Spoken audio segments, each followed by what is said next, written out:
What is going on, everybody? Man, it feels like we were just here, doesn't it? Having deja vu.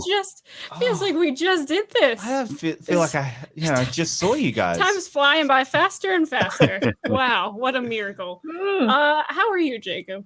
It is only Sunday, and it's been a long week. Yes. Isn't it technically Monday?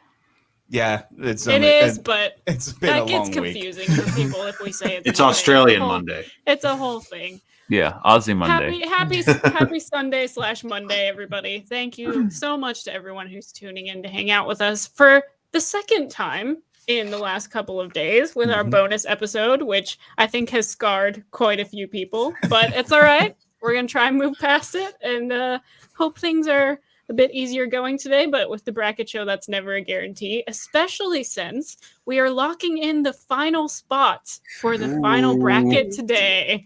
It is our last show before the final bracket. Yep, at the final four, we will be finding out we currently have 28 films in the final bracket. These are the last four that will join the others. So let's just kick it off. All right, let's start off with something fairly simple. The Lord of the Rings, The Return of the King versus The Adventures of Tintin, The Secret of the Unicorn. Dan, I'm going to start with you, given this is a Spielberg movie. It is a Spielberg movie. It is. Oh, I didn't know Spielberg did Return of the King. That's wild. Yeah, he directed it. He did actually give the Best Picture Oscar to Return of the King, because I remember he opened the envelope when he said it's a clean sweep because they won all of their awards. Sorry, Oscar nerd. Back on topic. Who's Oscar and what do I need to do to him? Yes, Adventures of Tintin. I didn't really have a connection to the source material at all, and I didn't see it until later, not really a few years ago. So I don't have a huge connection to it. I thought it was cute, but I know that a lot of people love that movie. And I think it might be tied to how Tintin, the familiarity with it and whatnot. But I think even if I did love Tintin, this would still be fairly easy for me because while Fellowship of the Ring is my favorite Lord of the Rings movie, Return of the King is also a wonderful film. I have defended it for these many years, 18 years now, for its endings because it's such a big story. Of course, you have to wrap up a lot of different things, and I think it's perfect. So Return of the King for me. I am also going to go Return of the King, even though I do really enjoy Tintin. Ironically, these two movies are connected through Peter Jackson as well. Peter Jackson is involved in both of these. He was meant to do the sequel to Tintin that we still haven't gotten, and I don't know if we will, but it might still be coming. Tintin's a really good movie. I actually really do enjoy it. But Return of the King. It's Return of the King. Taylor? Yes, I have not seen The Secret of the Unicorn. So therefore I by default would have to vote for Return of the King, but I'm sure that I would anyway. So that's what we're gonna go with.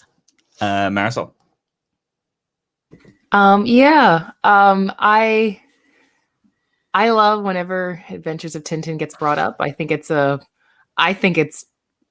actually my personal favorite. Well, it's close with Lincoln, but it's very close with my favorite Spielberg film of the 2010s. I think it's some of his best. Taking on an animated movie, finally. I guess in its own way, more motion capture, I guess, more than anything. Andy Serkis kills it in both of these movies. This is Tintin has just some of the most terrific action, I think, absolutely, that I'd seen that year in a animated, in a CGI or real life, real film. Just some electrifying action that's seen. Really maximizes. Spielberg was just like a kid, like a pig in shit, just a kid with all his toys in this film, just playing with all the wizardry in just such an exciting way. And I haven't seen Tintin in a few years, and I can't wait to revisit it. I think it is terrific. And I can't wait. I really hope we get another one. I was familiar with Tintin the comics a little bit. I'd read a couple big Tintin comic books as a kid, and I just think this was such a great property to bring to the screen. I think it was terrifically done, and I would love to see another one. Unfortunately, Tintin is going against Lord of the Rings: Return of the King, which is a near perfect wrap to a perfect trilogy. Bless you. And it is, I cannot tell you goosebumps I had in theaters watching this film. One of the best favorite moments that I've ever had sitting in a theater is when Howard Shore kicks in right when the Nazgul are diving over Minas Tirith. Mm-hmm. And it's just and the camera's just like dive bombing with the Nazgul. And it's just one of my favorite instances in a theater in my entire life. In even loving that whole series. There's so many amazing memories tied to Return of the King, and Dan, as you so well said, it caps a 9-hour epic perfectly and gives the respect. And God bless Peter Jackson for just adoring his material, that he doesn't shortchange anything, even in the home stretch of Return of the King. And it's a brilliant capper, and it's a movie that should go on. Mara? Yeah, even with some people's criticisms of it having too many endings, I still have never revisited the theatrical cut. I always watch the extended edition because I need every single minute of this version of Middle-earth films. So that's definitely getting my vote. But a fun fact, the unicorn's secret is named Victoria. Ooh. Okay. Big is true. Robert. Yeah, it's Return of the King. I also think that Tintin is quite pleasant. It's quite cute. It's a fun little watch. Return of the King is just an epic. It's, again, as we were talking about with Fellowship last week, it's just storytelling at its finest. It's incredible action, but also all of that action is in service of a wonderful story. I mean, just everything. I love how Gollum and Sam's rivalry progresses in this movie. I love how I love everything with Merry and Pippin diverging and then going off in their separate ways. I think Denethor is like a really interesting character. Obviously not like a good character or anything, but that performance I think really brings that character to life. Obviously everything that's going on with Faramir and Eowyn, there's just so much on Return of the King. And on top of that, there's like some of the best action and practical and visual effects that have ever been put to screen. Like Pelennor Field is a really, really, really damn good battle. And the battle outside the Black Gate is really, really good. There's just so much of this movie that's done so well. The Shelob fight is terrifying and wonderful. And Return of the King for sure. And Adam? Yeah, Adventures of Tintin is one that I caught up with later as well. Think it's got a lot. It did a lot right. And for an adaptation of source material that for a lot of people was something they hadn't thought of in a long time. Like people weren't thinking about Tintin. It's something that we were all I think people were vaguely aware of, and I think older generations were very aware of. But I don't think it was an IP that people were clamoring for a movie for. So when it came out, I think that hurt it from succeeding a bit, which is a shame because I think it's a really heartfelt, clever, exciting movie to watch that works for adults and kids. And I like that it's an improvement upon some of that motion capture animation style that was introduced with like Polar Express and Beowulf, but felt a little wonky and really, really got perfected with a film like this. But Return of the King is a pinnacle moment in the 2000s for movies. Even before it won all the Oscars, we were all waiting to see if they could stick the landing with this unprecedented trilogy. And not only did they do that, but the film stands on its own 2 feet really well. And I think it says a lot that you could set up this Helm's Deep battle, which I think a lot of us will agree that after we saw Two Towers, Helm's Deep is something that took a lot of people by surprise. Just the way that battle was built up, the way it delivered, the level of suspense, even though the book readers realized the characters would be okay, but you really do feel that sense of peril and bringing characters back in Two Towers like Haldir the elf, who we don't see his fate in the book, but he gets killed in the movies, and that really upped the stakes. And just knowing that Peter Jackson was adapting it in a way that we were yet to see even bigger battles in Return of the King, and then when it fulfills that promise, and they make that last stand at the Black Gate, it's really something. So I'll go on more about Return of the King in the future if assuming I have the opportunity. So I'll vote for that as well. And this is neither here nor there, but I think Robert Parker should do Tintin cosplay at some point. I don't know if I can get that hair right. That hair is Well, the thing is, you could get the hair. I have faith. All Can I the go gel, just snowy? all the gel in the world. If you go with that- can I Was be that Mark? snowy? She wants to be snowy. yes, Yes. absolutely. Snowy. Well, with that, Return of the King does move on to the next round. We move on to Batman Begins versus John Carter. Adam, I am going to start with you because of your affinity for one of these movies. Virginia. Yeah. So I very late to the party with John Carter. Watched it specifically for the Schmodown because for some reason it comes up a lot. Honestly, I will say John Carter is not. It's far from an unwatchable movie. I wasn't thrilled by it, but I appreciate that it's like it's kind of like Dune Light.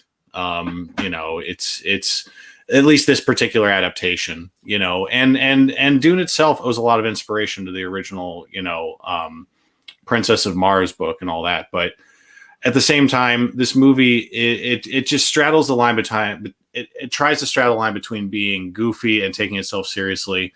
And the movie works best when it just accidentally forgets its own stakes. So like when John Carter's bouncing around Mars and all that stuff and everything. Is it the Tharks are the green guys who actually look like aliens? And keeping all the names straight is just dizzying. But I do love Willem Dafoe just saying Virginia the whole time. That gag works for me so well, and how everyone just keeps calling him Virginia, and he's just like, oh, okay, that's funny. But a good movie it does not make. Batman Begins is something we all desperately needed after Batman and Robin. And when Batman Begins came out, I really didn't have that. I didn't have a whole lot of expectations for it. So when I saw it in the theater, I walked out a bit flabbergasted because I really liked it, but it was also a Batman film unlike I'd ever seen before. And I think I personally needed to adjust to this like real world take on the character. And I feel like that was perfected even more in The Dark Knight. But I think the reason a lot of people, I've heard more and more people picking Batman Begins as their favorite Nolan Batman movie. And I think there's an argument there because it was much more unassuming than a lot of Batman movies before and since. And it came out in a moment where Batman wasn't like overly saturated in pop culture. So for it to deliver and to tell a story with a more obscure villain with Ra's al Ghul, as far as the mainstream audience is concerned, and to really make that story work and to have it be a showcase for Batman more than the villains, is why I think this movie is so special. So I vote for Batman Begins wholeheartedly. Robert. Yeah, I'm definitely with Adam that Batman Begins I think is a much better movie. There are days when I think or I humor the argument that it's better than Dark Knight. Today is not one of those days. But Batman Begins I do still think it is an excellent movie. I love I think the Ra's al Ghul fake out is done very, very well. I think Tom Wilkinson, that scene in the restaurant is like maybe my favorite scene in the movie. And it's just him talking, don't come down here with your hate. It's just like that scene is just too good. I don't love Katie Holmes as Rachel. I think that's the easiest and most valid criticism of the movie. But yeah, on the strength of Tom Wilkinson alone. It's pronounced Tom Wilkinson. Isn't that what I said? No. Yeah, really get hit that awe. Yeah. The awe. Tom. Okay, one more time. Yeah, there you Tom go. Wilkinson. Okay, there we go. That's better. Yeah, there's a lot of stuff right in Batman Begins. The training montage when he's training with Russell Gould is really, really, really good. And John Carter, I think I agree with Adam that tonally it's just a little bit off, and it does succeed best when it forgets what movie it's trying to be and just is what it is. I do think that like it's not a very faithful adaptation of the source material, which is a shame because I really, really love that book.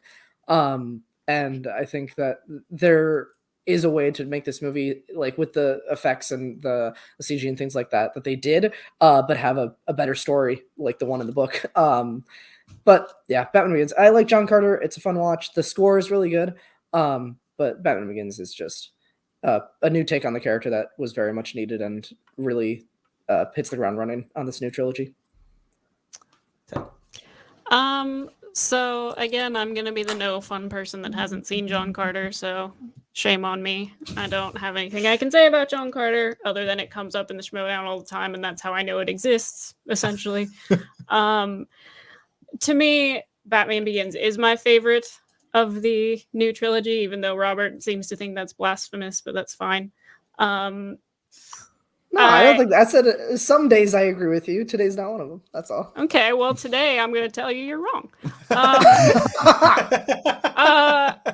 Anyway, all I'm going to say about it, because I'm clearly voting for Batman Begins, is Cillian Murphy as Jonathan Crane, Scarecrow in this movie, is some of my favorite comic book movie moments I've ever seen.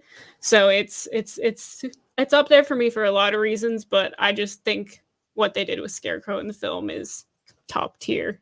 And I love this movie a lot. And also, I apparently still need to watch John Carter. Might happen at some point. I don't know. I got a lot going on. Dan. Yeah, as a Bat fan, it's, it is interesting the different perspectives that people have because, 97, I was 14, 8 years without a Batman movie. This was not a sure thing. Like, oh, who's doing the new Batman movie? Like Christopher Nolan, like the Memento guy? Like that, how does that make sense? Like, now, of course they're great because we all know that they're great. But I had never seen a version of Batman that was like believable. It was always like campy Adam West, animated, gothic Tim Burton, Joel Schumacher, leather bar fantasy.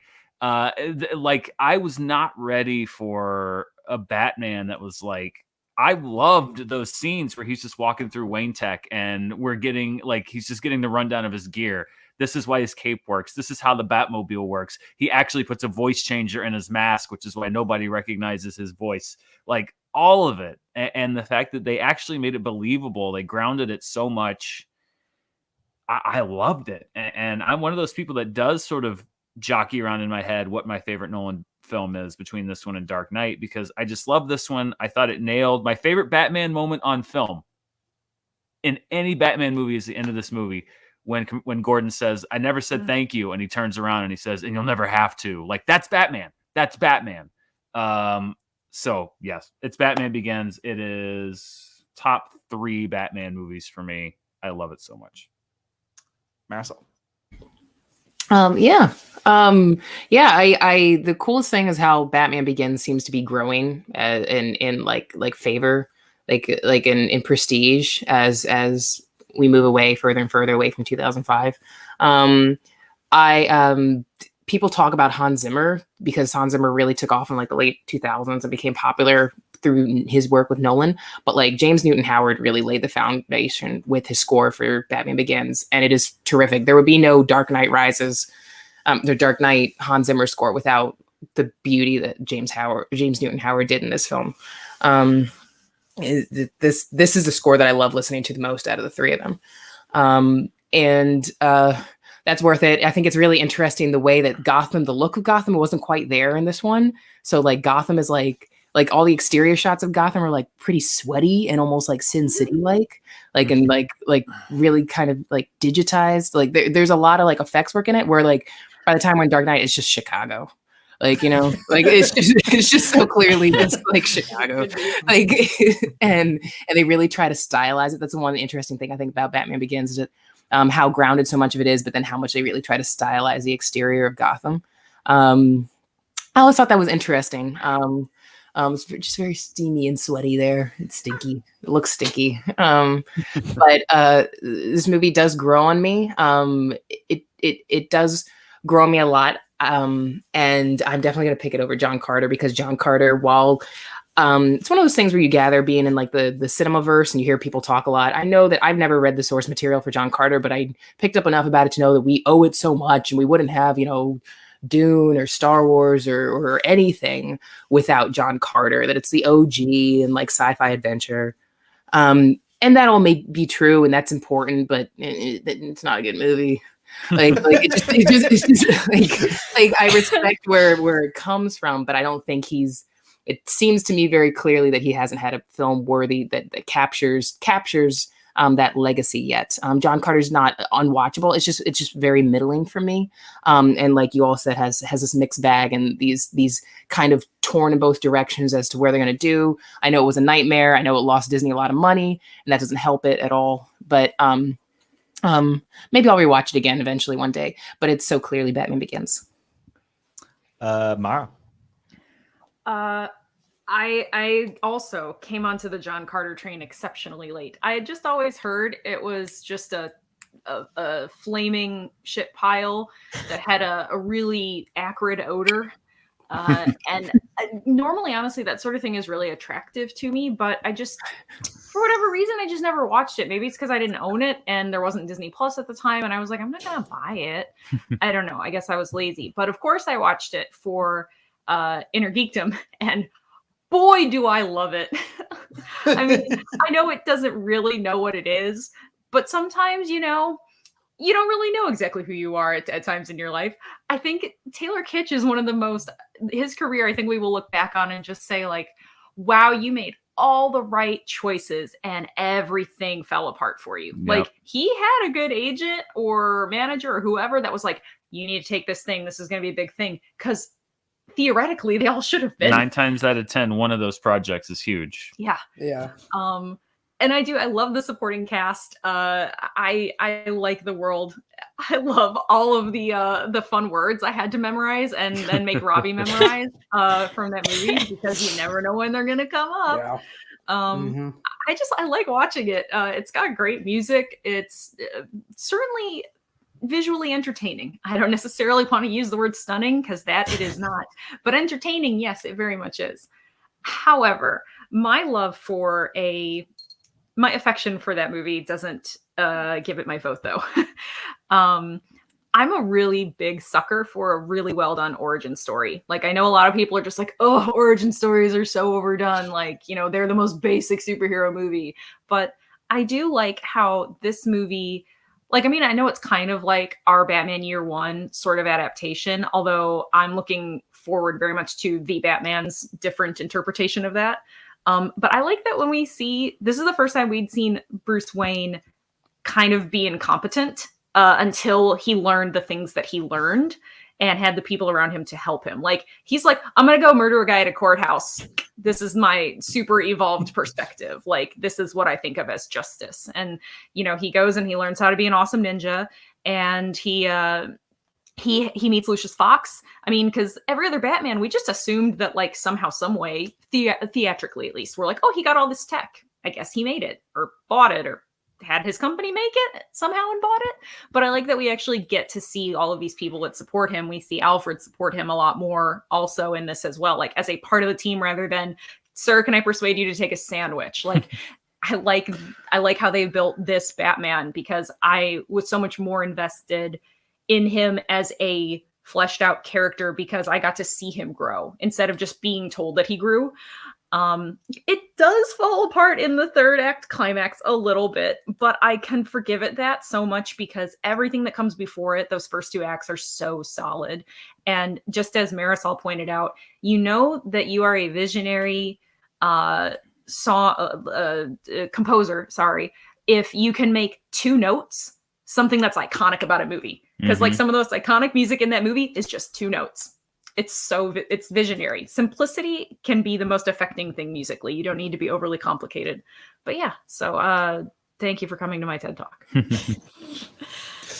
All right. With that, Batman Begins moves on to the next round. Next up, Wonder Woman versus The Incredibles. Marisol, I'm going to start with you. Okay. I mean, oh, this hurts. I mean, it hurts. It does. Yes, please bring bring Diana into focus here.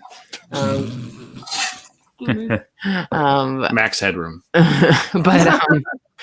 But yeah, this Incredibles is so fun. I think I've spoken to hear that I'm fair with this. I know I spoke about Spider-Verse as being like kind of sensory overload. For me, when I was like 14, Incredibles was actually that kind of movie for me when I was younger. I was just not used to this breakneck speed and the pace of that film. Like that wasn't like my speed with some of my animated films. And I found Incredibles a little overbearing when I first saw it. And the first couple times I saw it, it took a lot for me to get used to how intense and overwhelming some of the action is in that film. And then I settled around though, and I fell like in love with it. I think it's brilliant. Again, a film that works for all ages. A film that gets like 13-year-old kids to laugh and understand midlife crises, which I think is brilliant when you can create all this adult humor and put it and pay it its respects and marital strife and dad losing his mojo and all that kind of stuff, and put it on a level, or getting it back, which what happens in the movie, and put it on a level that like a kid completely understands and falls in love with, and then giving all the things exciting for a family adventure. Incredibles is great. Incredibles is great. Absolutely better than the sequel as far as I'm concerned. Wonder Woman is just a very important movie in my life, and has one of those moments, especially when she comes up, which I was talking to Adam about this the other day, where you see these clips and these moments, these images in movies, these little blips that get shown in montages about like in anything, whether at the Oscars or in like a commercial, like why we love films. And you usually see like Indiana like replacing, like when he's taking the statue and he puts like the bag of sand on the statue. That's an image that you like a 2-second clip you always see in montages of how great cinema is. Or you see like Marlon Brando like scratching his chin or something like that while he's like talking in the beginning. Just like a silent moment of that they just put in montages of why all of cinema is great. I think the moment where Wonder Woman is walking on no man's land is already one of those moments that just appears in those montages of like, this is an immortal, this is iconic for the ages, and this is why cinema is important. In that scene, in that moment for Diana, that I cannot tell you how many times I cried. I cry every single time that scene happens. I cry a lot in Wonder Woman in general, with both of the films, but especially in Wonder Woman, the first one. This is one of my favorite superhero films ever. One of my favorite films of the last decade. And I'll talk. That's it. I'll wrap it there. I could talk for an hour about Wonder Woman, but it is so important. And this is a film that I had to wait to be like 27 years old for me as a little girl. Film that I always wanted to see from being a little girl. I finally got to see an amazing, breaking the door down female superhero on the big screen. Finally, when I was 27, I don't know why it took that long, but I'm just so happy when it arrived, and it means more to me than I can ever say. And I think it's also, just put the sentimentality aside, I think it is a terrific film. So Wonder Woman. This one's actually pretty tough for me because I do love Wonder Woman. And I think the film has so many great moments, and I think the casting in the film is great, and it's a movie that I'm so glad that we finally got. I agree with Marisol that it took us way too long, but we did get it, and I think we got a really great movie. I do personally have problems with how the movie wraps up. Like the third act is rough for me, which is unfortunate because I love so much of the rest of the movie. Incredibles for me is one of my favorite animated films. It has been since the first time I saw it. I think it's funny. It has a great tone throughout the film. I think the story it's telling about family is great. It makes me smile anytime that I watch it. And unfortunately, we didn't get the same kind of product with the sequel, but the fact that we got this original Incredibles movie, and it was so good, and it's something I feel like I can revisit, and just it's a great sit down revisit, just well made movie. This is tough, but for me, I'm just gonna have to pick the one that I think I would just sit down and rewatch if I were to pick one. So I'm gonna pick The Incredibles. Wow. Okay. Mara. So I really love The Incredibles. I think Adam has also mentioned before that it's probably the most successful Fantastic Four movie ever made that doesn't have that in the title. However, all of the glowing things said about Wonder Woman, absolutely true. I also agree with Taylor that the CGI fight battle at the end is difficult for me. However, besides the fact that it is just an incredibly well-made movie and made in such a very intentional way, like you can see the difference in the portrayal of Wonder Woman in her own film versus Wonder Woman in Justice League. It's like a black and white difference. Joss Whedon's Justice. Yes, I'm sorry, the Yes. Justice League. The one with all the ass shots. But like, it means so much to me personally for Gal Gadot to be Wonder Woman, because it's someone from a part of the world where I descend from, and it's someone that, you know, theoretically looks like me. That's that role that means so much to me, because there's just really not a large surplus of actors, let alone like big name actors that a regular American who lives in, I don't know, Albuquerque or something, where they know that person's name. Like every time you see a Middle Eastern actor, it's like, oh, that person. And so for me, seeing that and having that be something that, you know, the little girls cosplaying at Comic-Con that year, it was just something really lovely to see. And just for me personally, so I'm gonna have to go with Wonder Woman. Robert. This one's interesting. I also agree with all of the good things that have been said about Wonder Woman. I love the first 2/3 of that movie very, very, very much. No Man's Land is wonderful. The score is incredible. I love every moment on Themyscira. I really like just the fish out of water element of her in London, and there's just so much about that movie that really, really works. And for me personally, the ending does more than like is a little rocky. Like I really hate the ending of Wonder Woman. I hate the villain fake out. I hate that Danny Houston is just there as a red herring, because there's no like when twists like that are made in movies, they're done well when there's breadcrumbs along the way on rewatch, and I just think that those are almost non-existent for Wonder Woman. So I just really hate everything that happens with that. I don't like how it turns into this big, fight where there's like fire and explosions and lightning in the background. Like I just really, really don't like the end of that movie.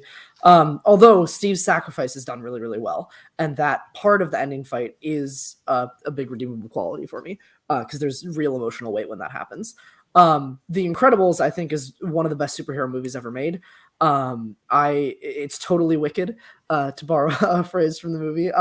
It also has Wallace Shawn, which is hard for me to ever vote against.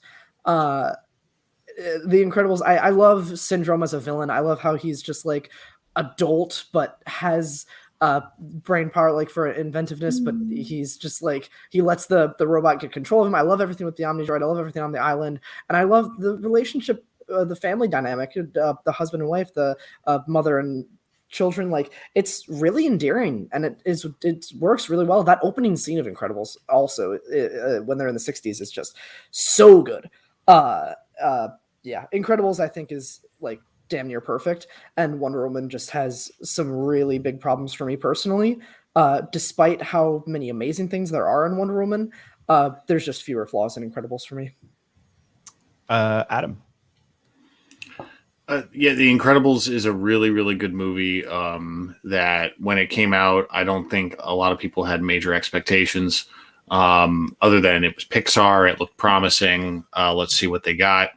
And it ended up being this very mature, thoughtful, and really, really funny movie that was a love letter to superheroes.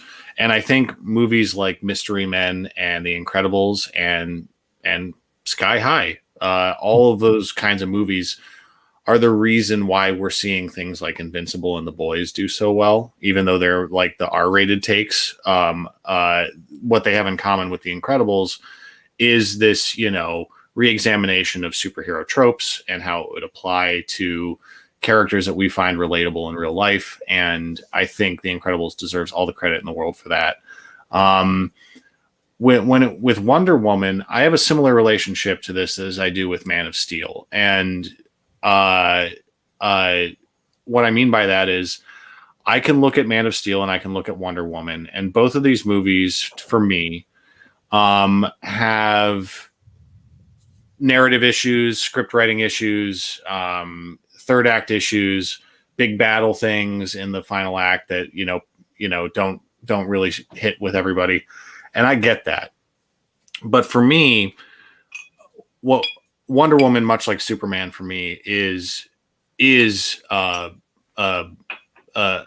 god, a goddess, like a deity, superhero who is just so much larger than life. And when I watched Wonder Woman, it took my breath away.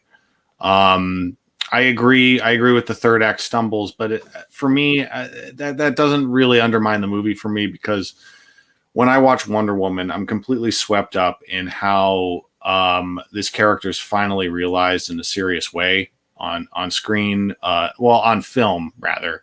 I'm not going to besmirch Linda Carter's legacy; she's delightful, but I just mean like Gal Gadot makes the character so much her own. And I love that after she is cast, they and correct me if I'm wrong, but I my interpretation is that they always kind of retrofitted the accent and Themyscira for her, right? Okay, 100%. so Yes.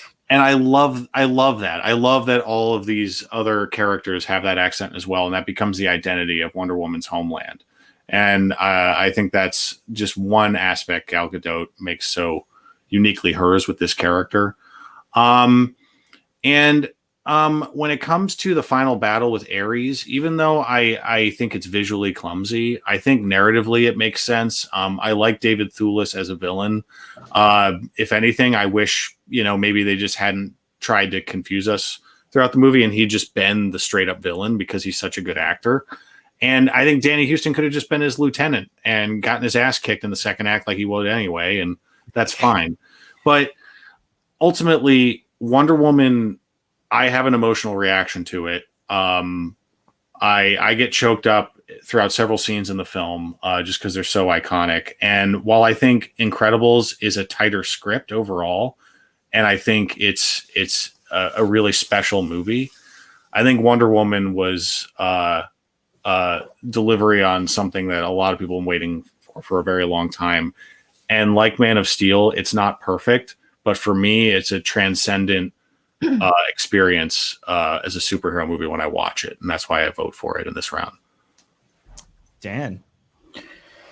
Yeah, I think that a lot of the most successful superhero movies are a blend of things, and they sort of all get painted with one brush. But like Ant-Man, which I like a lot more than others do, is a blend of like a superhero film and a heist movie.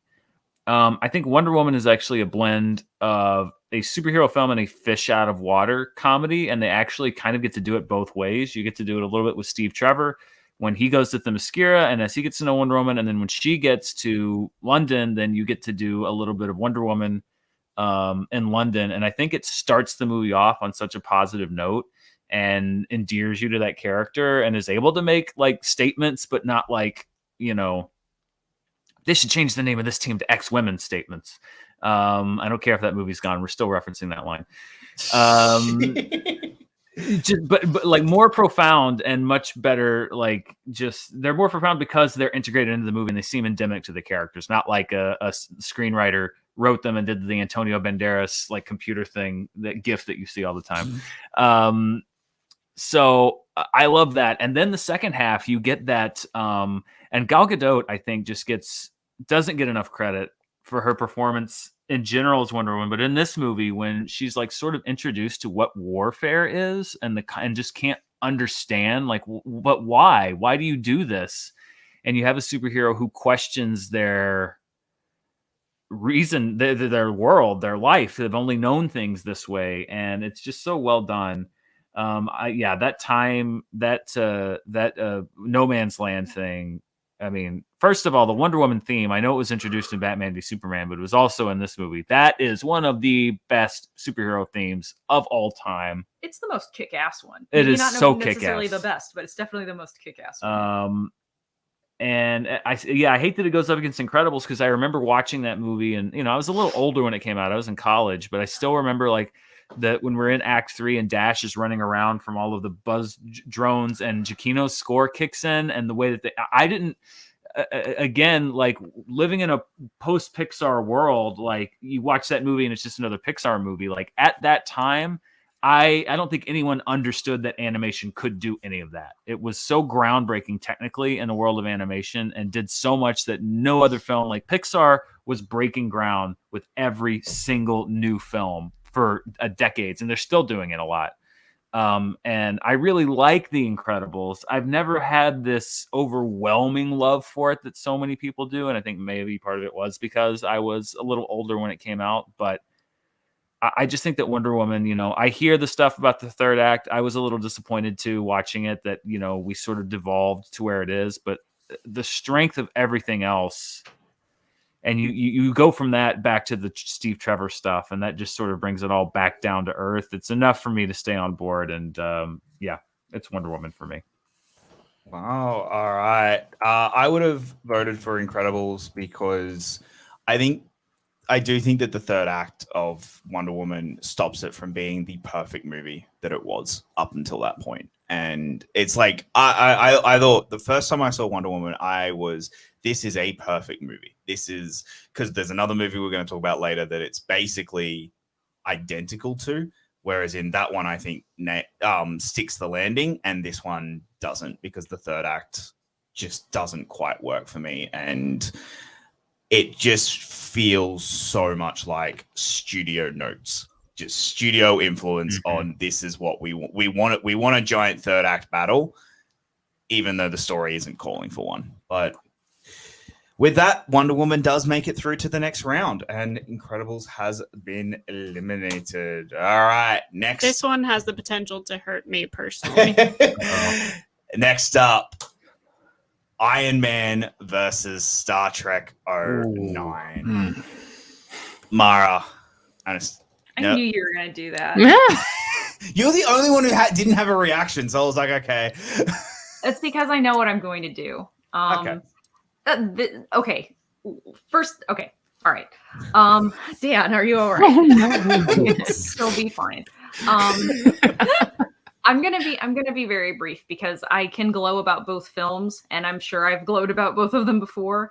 But I am going to pick Star Trek 09, not because I'm a huge Trekkie, not because I don't like MCU movies, because you can love both. You can love all things. But mostly because Star Trek 09 had a lot of heavy lifting to do, in the sense that anytime you do a reboot, one of the things that sucks, whether the films that came before it were fantastic, terrible, or a mix of both, which is kind of true, you disavow everything that came before it. And they created a scientific plot that allowed you to preserve every single moment, good or bad, about all of the previous films that we'd had. And the idea of just being in a different universe with the same people, they can mature differently. They can have different relationships. They can have different characterizations even. And I just think that the inventiveness by which that story was created and also executed, because even with a few too many lens flares, it's a visually stunning film. I think that they really, they had a hard job. And I was very much like, I don't think I need another Star Trek movie. And I saw this movie and I was like, I will never say those words again. I'll never say I don't need another Star Trek movie again, because it shows that there are people out there that care enough to both service the original fans and bring in new fans. Because I think this is probably the most successful thing where it's a new version of a movie that has a long established IP that is hard to break into with new viewers. And it really successfully brought on board a lot of people that may not have gone back and watched the old films or the old shows, but that were very invested in watching this universe going forward. So I know Iron Man established the MCU, full props there, but I do think that it had source material to draw from, and that's not a dig on it. I just mean that I'm going to edge out Iron Man with Star Trek just because they had to concoct what they created completely. So I'm going to go with that. Mm-hmm. I will go next because I also know what I'm going to do. Okay. I'm going to pick the one that means more to me, the one that I rewatch all the time, the one that just got me to really, really love this IP. Iron Man is something that we obviously needed to kick off where the MCU is now, but it doesn't mean anything to me. Star Trek 09 got me to be interested in Star Trek because I really wasn't before I saw that movie. It really connected me to those characters. It made me want to watch all the other versions out there and really dive into it. So this one's pretty easy for me. I'm just worried about what everybody else is going to do. So I'm voting for Star Trek. Marisol.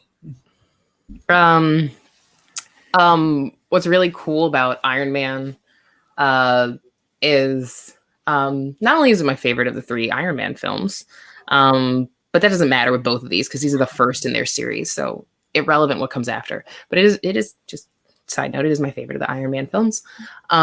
It is so cool. I remember that when it came out, it was a big deal. It came out back in 2008, and it was a big deal when a film crossed $300 million domestically. And a superhero movie had never done that until Spider-Man passed 400 million in 2002, and that was unprecedented. That was a juggernaut of a hit. But we didn't have $300 million blockbusters, especially in superhero movies, that we just have all the time now. And so it was a big deal. Like Iron Man just surpassed everybody's expectations when it came out. Nobody knew the film was going to be that much of a critical hit, an audience hit, that much of a financial hit, just a grand slam. And that was really cool. I like events like that. That's fun to witness. And Iron Man was certainly that. I can't say that I particularly care for the Tony Stark character. I know this is just me, my thing. He's Marvel's Batman in a way, a lot of the same just general character bits, etched into both of them, parallels with both of them, the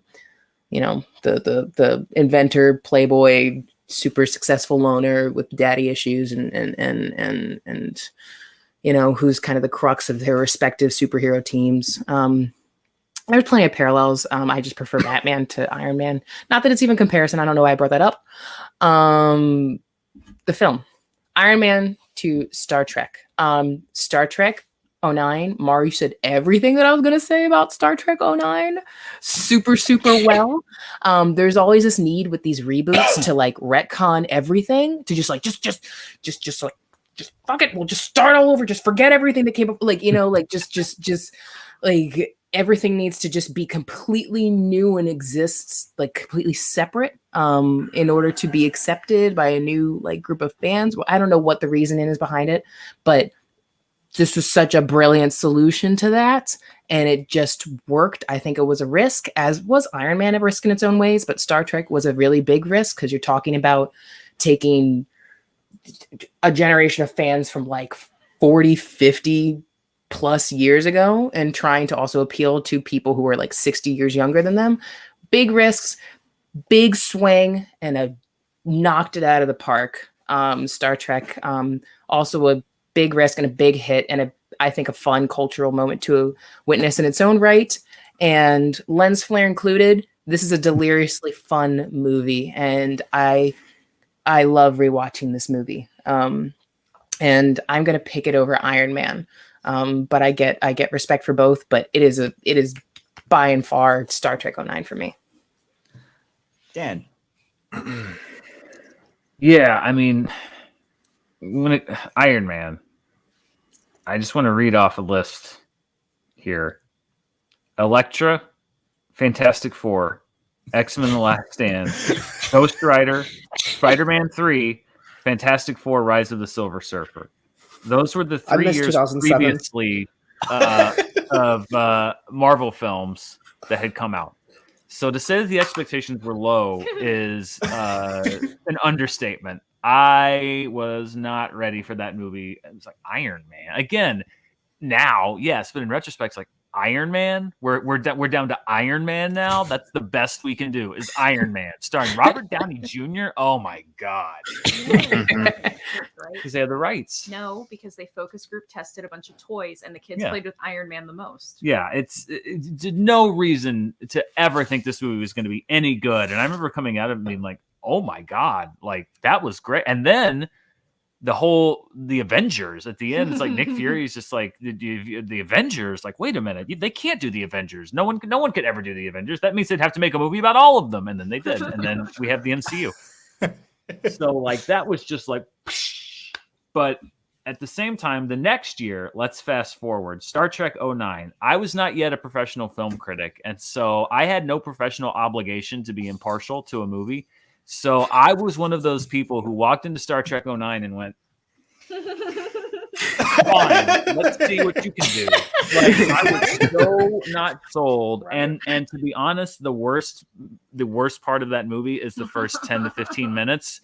I was on a roller coaster ride because you have this big opening thing and it looks cool. I didn't know who Chris Hemsworth was, so I didn't give a shit about him. But then like the music, it's like, oh, this is Lost. Like in the slow motion, like this is Lost. This is just Lost. They're just doing Lost on. It's like it's Lost exactly in what I was space? worried about. But then you have the Star Trek theme and that great visual of the ships across the sun, and I'm like, okay, well that's cool. And then the Beastie Boys, and it's like, wait, what? The Beastie Boys, and then my least favorite moment in any Star Trek film, which is the whole thing with Spock in front of the Vulcan Council, where live long and prosper. Oh my god! Oh, I was just like, God damn it! This is everything I hated. This is everything I was afraid of. Oh my god, this sucks. Then we get to the part of the movie where Kirk is Chris Pine and he sees the Enterprise, and I'm like, all right, yeah, whatever. It was in the trailer. Who cares? What JJ can do visuals. We all know that. And then there's that speech in the little dining hall or in the bar where Bruce Greenwood comes in, and that whole thing of just like, your father was a captain for 5 minutes. I dare you to do better. It's like, okay, that's a pretty good speech. I like that speech. I will tell you, the minute that I actually kind of perked back up in my seat and thought like, okay, was when Carl Urban gets onto the shuttle, and he leans over and he goes, I might throw up on you. I was like, holy shit, it's Bones. And from then on, like I started getting more and more on board. And by the time we got to the end, I was there. Because they worked Spock in a way that I thought made sense. They changed things up with the destruction of Vulcan. They actually surprised me, which is like, I didn't think there'd be any stakes because I thought that they would be beholden to the lore, even though they were going off into a different thing. They actually managed to surprise me. And by the end of that movie, I was like, okay, I liked it. But rewatching it, I kind of was able to put everything into perspective. And now it's one of my top 2 or 3 favorite Star Trek movies. I have to forget about what comes next. It's kind of like Force Awakens. If I just forget about what comes after it, if I take it on its own terms, I love that movie. So as great as Iron Man is, and it is great, and I love rewatching it, but I am a Trekkie at heart. And that movie won me over, and I was already over the edge of the brink of disaster. And I actually, it won me over. And there was nobody more skeptical than I was. So I got to go Star Trek 09. All right. Adam. Yeah, what's interesting with these two is when I saw Iron Man, I was more invested in that and less invested in Star Trek. I think they're both really great movies. With Iron Man specifically, like Dan and many others, I had little to no expectation.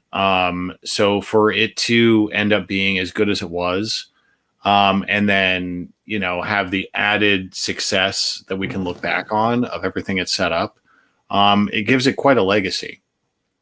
Star Trek, by comparison, not having had a film in like, what was it, 7 years? It just, there was so much skepticism around bringing Star Trek back to the big screen.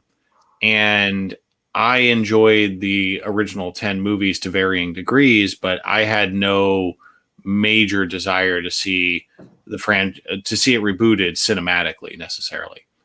So it was a tough sell for me. But then when I ended up seeing the film, it won me over. I had a little more goodwill going into it than Dan perhaps, but at the same time, I understand where he's coming from. But I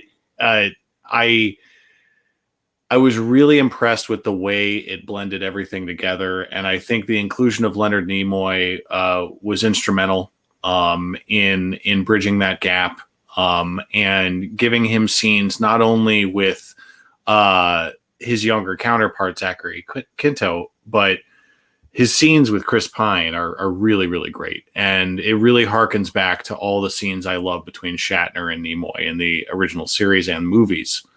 And when I go back and rewatch these movies, Iron Man's still very entertaining, very clever, very punchy, has good emotional moments. But it does feel a bit slighter in the wider context of the MCU. And that's not its fault, but it's the reality of when I watch that movie and go back and revisit it. Star Trek '09 is it's an all self-inclusive standalone adventure that, yeah, you can watch Into Darkness and Beyond, and it's a decent trilogy in my opinion. But Star Trek '09 is a great moment in Star Trek storytelling where we get all the characters we love, but reimagined without like losing the identity of what these characters mean to people. And the villain's interesting, but ultimately not that important. So he doesn't overshadow the story that of all the characters getting set up that we care about. So ultimately, the reason I picked Star Trek '09 is because I think it has more replay value for me personally, but I also think it just stands on its own a bit better. But Iron Man deserves all the credit in the world for being awesome and fun and setting up the biggest franchise in cinematic history. But that it just doesn't make me enjoy it more than Star Trek '09. I also forgot to mention how like everybody has like certain movies that you have like give you moments that you carry like forever, or like things that you quote forever and you apply to a lot of situations in your life. And the part in Star Trek '09 when Nero is just like fire everything, like, you know, when he like freaks out, that applies to so many moments in my life. I hear that in my head in like so many situations, or if I'm seeing a situation on like a TV show or like another movie or something like that, I was like, that's their Nero moment. I hear that line. It's so applicable. It's such a meme. It's such a panic mode. It's like him, Gary Oldman, and Thanos. Like, yeah. No, exactly. It's such a panic moment that I always find really funny. And I say fire everything a lot in my head. It's it. Robert. Hi, Christopher. I'm Nero. I knew it. It's either that one or it's don't tell me what happened. I saw it happen. So it's those two. I think Eric Bana fucking kills it in Star Trek '09, which is also what I'll be voting for. I also did not care too much for the Iron Man character and still don't. I think the movie is good, and it obviously, you know, takes all the credit, you know, as it should for establishing the MCU. I don't know. I've never been in love with the first Iron Man movie. I like Jeff Bridges, but I don't like how they just throw him in an Iron Man suit. And I think that's set a bad precedent for the rest of the MCU, because I think a lot of the weakest MCU movies, you know, people talk a lot about the MCU's villain problem, and I think that is started in Iron Man. I think Iron Man is a really good example of it, where it's just, oh, it's a carbon copy of the hero, and that just happens in like half of the MCU movies. And I think it all got its start here. Yeah, I like Iron Man fine, but Star Trek '09 I think is like actively great. It's the first Star Trek anything I ever saw. So for, you know, not only did it have to, I just think it had a really hard job. Not only did it have to appease fans like Dan with the crossed arms, or people, you know, of all generations, but it also had to introduce people to Star Trek who had never seen anything of it before. And I was one of those people. I had never seen any movie, had never seen an episode of the show. And I saw Star Trek '09, and it was just so accessible. It's just so simple. They don't throw the time travel stuff in your face. Like, they just wash over it, and that's okay. Like, it's understandable. I don't need to know the physics behind the black hole. Like, that's okay. The action is really good. Every single one of the new cast members is cast so perfectly. I think especially Carl Urban and Simon Pegg, they just are really fantastic. I love everything that they choose to do with Spock Prime. Yeah, Eric Bana is just wonderful. I also really like the recruitment scene where Chris Pine just gets his ass kicked in the bar, and then the dare to have him join. Yeah, what else can I say about Star Trek 9? The score obviously is really, really good. I will say about Iron Man. And this is not just like me kissing Dan's ass, but I got a much greater appreciation for that movie because of the podcast episode that you did. And I like learned a lot more. Like I was one of those people who like poo-pooed on the first Iron Man a little bit, and then I watched that, and then I rewatched the movie, and I was like, no, yeah, this is actually pretty good. So thank you for that new perspective. That being said, Star Trek 09 is still a much better movie in my opinion. All right. With that, Star Trek 09 does make it through to Would the you have next. voted for it, Jacob? Absolutely, I would have. Clean I sweep. think. Wow. I think that Star Trek. I think both of these movies are when you look back are the two most influential movies of the last 15 years of where franchise filmmaking is at the moment, because you've got the movie that started the cinematic universe, and then you've also got the movie that essentially is the first modern day legacy sequel that is now the thing that instead of rebooting, they do a legacy sequel, which is essentially a reboot. So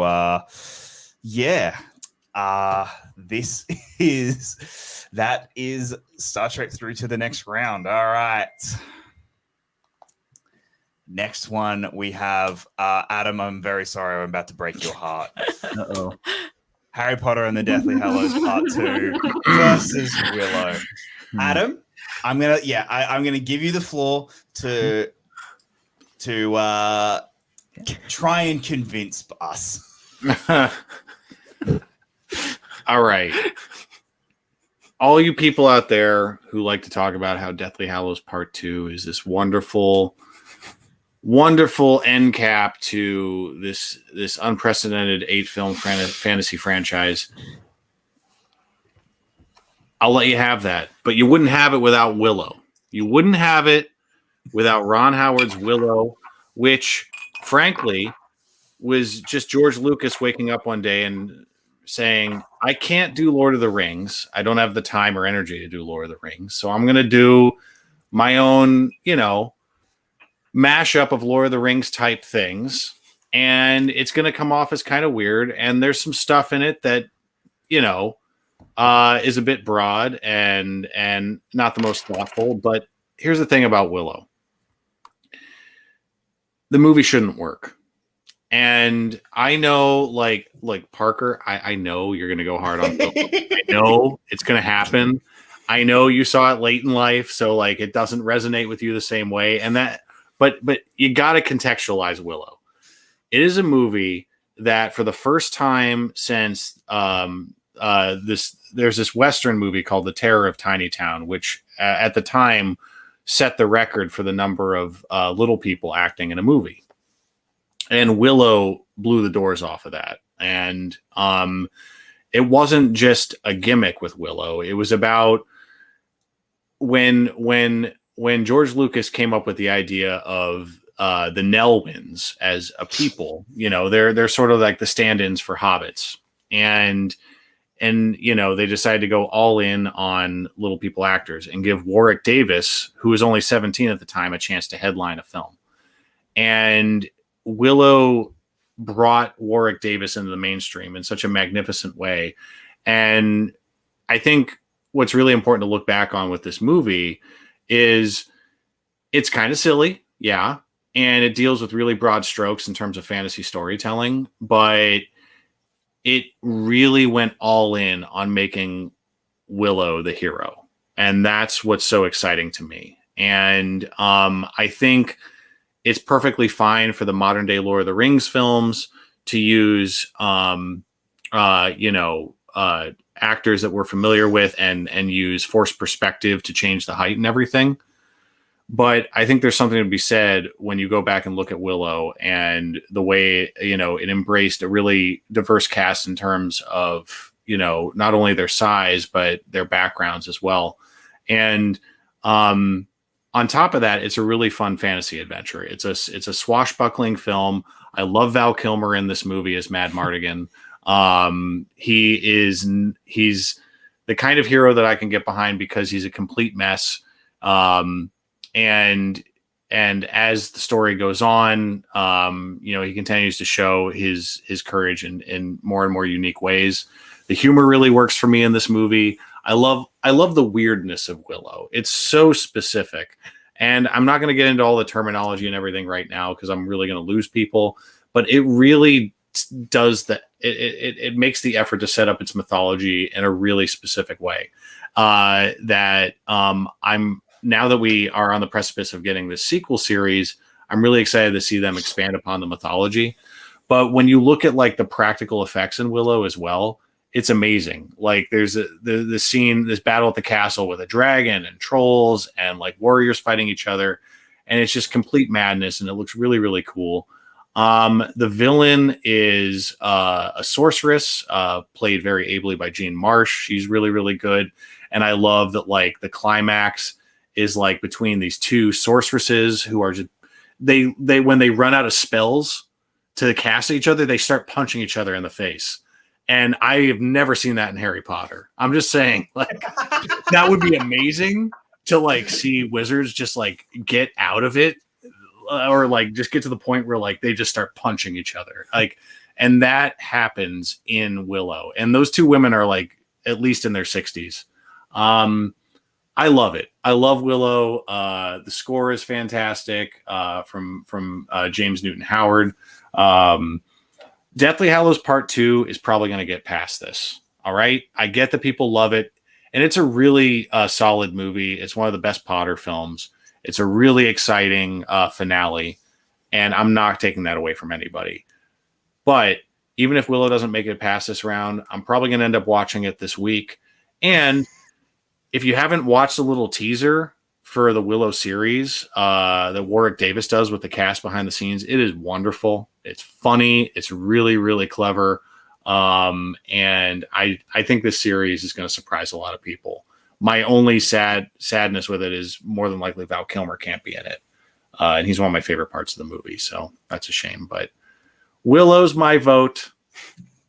Thanks for letting me talk. That's okay. Robert. Spoilers, Willow is not my vote. That was very impassioned. I am shocked by that. It was very an impassioned speech, Adam. And I will revisit Willow sometime. Maybe in the next 2 weeks. For unknown reasons. Maybe I'll go back and check it out again. Because you're right, I did not see it at a young age. I saw it for the first time this year. So I have no history with it. And I do think there are some things, like some redeemable qualities. I do like how magic is portrayed, for example. I really like the brownies. I think they're really funny, and they have like a good part as the comic relief. Kevin Pollak, sorry. Yeah. I just think the story is kind of dumb, like the whole returning the baby and whatever the hell that's about. You mean Laura Dannon? Laura Dannon, yeah. I stole the baby from you while you were taking a pee-pee. That's a brilliant line. Come on. It's just weird. And I do like how lighthearted it is and how it doesn't take itself super seriously and how it's not dark. And some of the practical effects are really fun to watch. I just don't think it's like that good of a movie. I think it's just aged really, really poorly. And again, part of that is just because I have no nostalgia for it. And I've seen things like Harry Potter for 15 years, 20 years, and seen those things before you see Willow. just ruins the taste for it, in my opinion, or at least it did for me. Deathly Hallows Part 2 is a wonderful cap, wonderful send off. I think it's really it takes the important parts from the books in a lot of ways. Let me rephrase that. The changes that were made from the book were not this movie's fault. They were 2 or 3 movies ago when they made choices to change things. And this movie is just, following the tangent that was already laid in front of it. That said, I really, really like everything about Deathly Hallows Part 2. I love how almost the entire movie is at Hogwarts. I love what they do with all the professors. I love the scene where Harry confronts Snape in the Great Hall. The how dare you stand where he stood, the whole security problem. I think that stuff is incredible. The prince's tale that is straight off the page, and it's wonderful when we learn more about Snape's past and him and Dumbledore talking together, and Harry finding out that he has to die. Like there's just so much that the storytelling for me is just far, far, far better, and I just have a more relationship with the characters. So definitely Deathly Hallows Part 2. And I appreciate Willow for what it did for fantasy movies. I respect it. I just don't like it. That's all. Dan. I did see Willow when I was young, and it's never been one of my favorites. I think it's, again, and perhaps it was the first time I realized that I was take it or leave it on a lot of fantasy stuff, because it's just never really clicked for me. I don't know. I don't know what it is. It's the same reason that I'm not that big into Legend or the Dark Crystal or really even Labyrinth. It's just, there's just a certain tenor and tone of fantasy that doesn't really ring with me. So I will say, I don't think that the last 3 Harry Potter films are the peak of the filmmaking of the films for me. For me, the peak is 3, 4, and 5. And then 6, 7, and 8 are good, but I think the best are the ones in the middle. I don't think that's necessarily the fault of the movies, particularly when you talk about Deathly Hallows, which is not my favorite book either. I think it does a lot of great things with the finale, and the movie is able to adapt all those moments faithfully. And, Neville killing Nagini is a great cheer moment, and Molly Weasley with Bellatrix Lestrange. I think that the movie actually, I think the death of Voldemort is sort of an anticlimax the way that it's in the movie. It's never really had that punch that I think that it could have. I think part of it is that they sort of throw their hands up on the concept of the wand lore and how to show it. And so it just sort of happens and you're like, oh, okay. And then Harry talks later about why it happened. And that, that's it. I don't know. It's not my favorite, but I will take it over Willow because it is a movie that by all rights I should like, because it was something that I watched when I was younger. I just was never really something that clicked all the way for me. Sorry, Adam. It's okay. And for the record, I misspoke. I did the James switcheroo. It's James Horner, not James Newton Howard, just for the record. Yeah. Ron Howard, James Horner.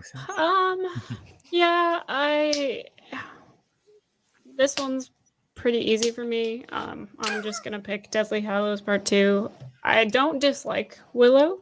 I think it's fun. I think it's a fun movie. That's all I wanted to hear. That's a win. I don't dislike it. You can't put it up against Deathly Hallows Part 2 for me. It's just one of those things. It's one of those matchups where it's just not gonna win. So I'm going with Deathly Hallows.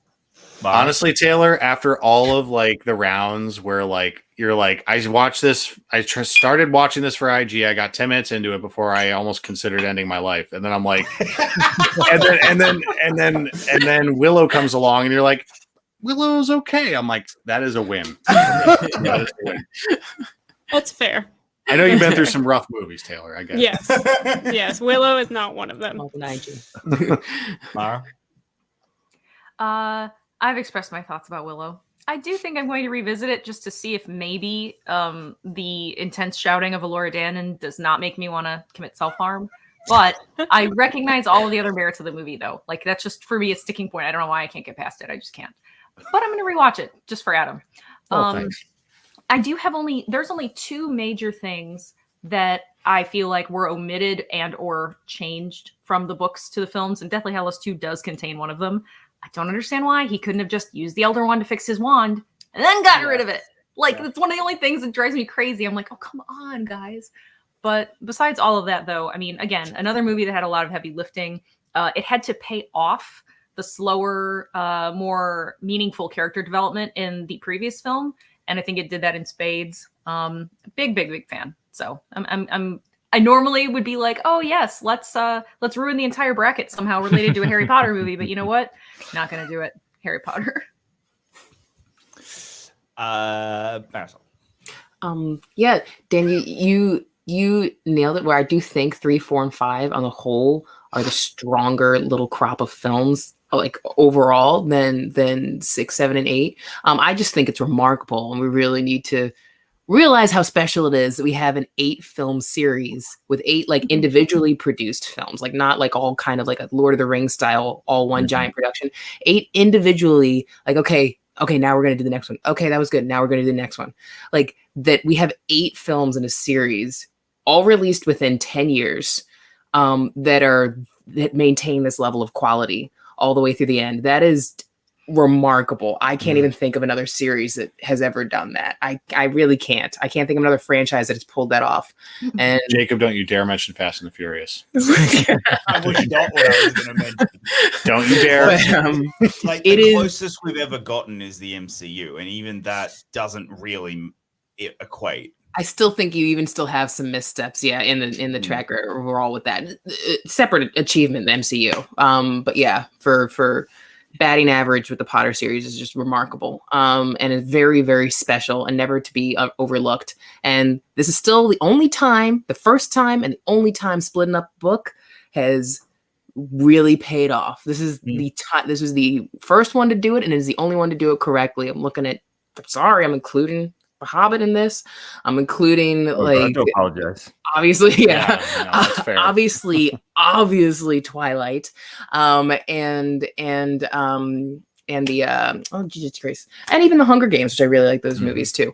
This is the only one to really nail it and really just set the first up so beautifully, and just have the second one just be an all out, just hit the ground running, just sprint to the finish, an exhilarating sprint to the finish. Robert, you brought up an excellent point. This film sets up things. It's not necessarily its fault, but so many things. And this is my problem with David Yates, his films. The deaths are so underplayed and muted.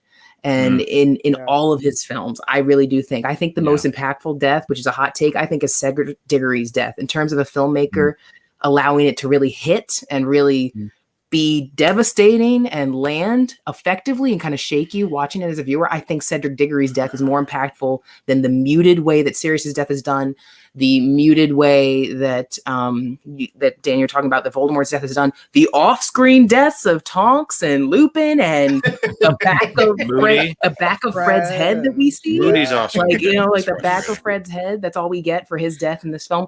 So upsetting and so disrespectful that these characters just get these kind of like, I guess they died, like in Deathly Hallows Part 2. That always frustrates me. Too, though. Sorry, I didn't mean to go. My favorite is how I important. know, but it's an adaptation. You can change that. But It's his the beauty of an character- adaptation. I agree. You can change that. I love how important to the plot visual Lavender media. Brown is, and what is it, a Half-Blood Prince, or And then is she's it- getting munched Yeah. on in this one. and she gets and then it just cuts to like her dead, like getting bitten by a werewolf, and it's like, sorry, bye. Next. Yeah, her gushing jugular, like just. And I was Love like, the oh, Russian jugular. well, she was a good lay, like It's a good like and band, just man. runs off, Oh my God.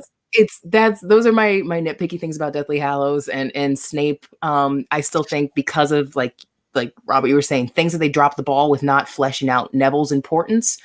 Right. They had to kind of find a way to have Neville have a moment, even though they they just dropped his significance, didn't bring those up in the past movies. And I always think that they dropped the ball with Snape, showing Snape's flashback and really you could really set up why it would really his death would hit even more in Deathly Hallows by really, really taking the time to set up that flashback in Order of the Phoenix. neither here nor there. I still think it's a terrific movie, and Willow is sweet. I've always kind of thought Willow in my mind is kind of like a 1-2 with Princess Bride, with very sweet spirited fantasy adventures in the late 80s. I've always kind of had the two kind of coupled in my mind as a 1-2 punch. I agree with everything you're saying about giving Warwick Davis, like actually not exploiting little people and creating a film that embraces them and respects them and allows them to be characters and writes a story for them. And I think Warren Davis is adorable and charming as Willow, and it's very sweet, but it's a slight, and yes, I do think a little bit sillier, fluffier of a story that is sweet but not extraordinary to me. That witch, the queen, she is nasty though. She is nasty. Like Morta doesn't fuck around. She is a nasty villain. She is just. She punches people in the face. Can we get that soundbite of Marisol saying she nasty? She is, but Willow's sweet, but it Deathly Hallows it is still has a few like narrative flaws, but it's still thrilling, exciting. I think almost every Potter fan would agree. It's just and non-Potter fans. It was a hell of a way to end the series on a high note. And still very emotionally gratifying. And I still like the way they did the epilogue there, which I was very, very scared about when I knew that was coming. I was like, oh my God, please don't fuck this up. This is the end of the whole series. Don't fuck this up. And I was pleased with the epilogue scene. I think that hit emotionally the right way. And I was very touched at the end of that series and felt very complete. All right. With that, Deathly Hallows Part 2 does move on. Next up, we have the Lego Batman movie. Wait, Mara, did I forget you? No. Wait, did you? No, you didn't. No, I'm fine. No, I forgot me. I'm the only one who I didn't go. But if it's a sweep or a borderline sweep like that, I generally do forget me. So, the Lego Batman movie versus Predator. Parker, I'm going to start with you.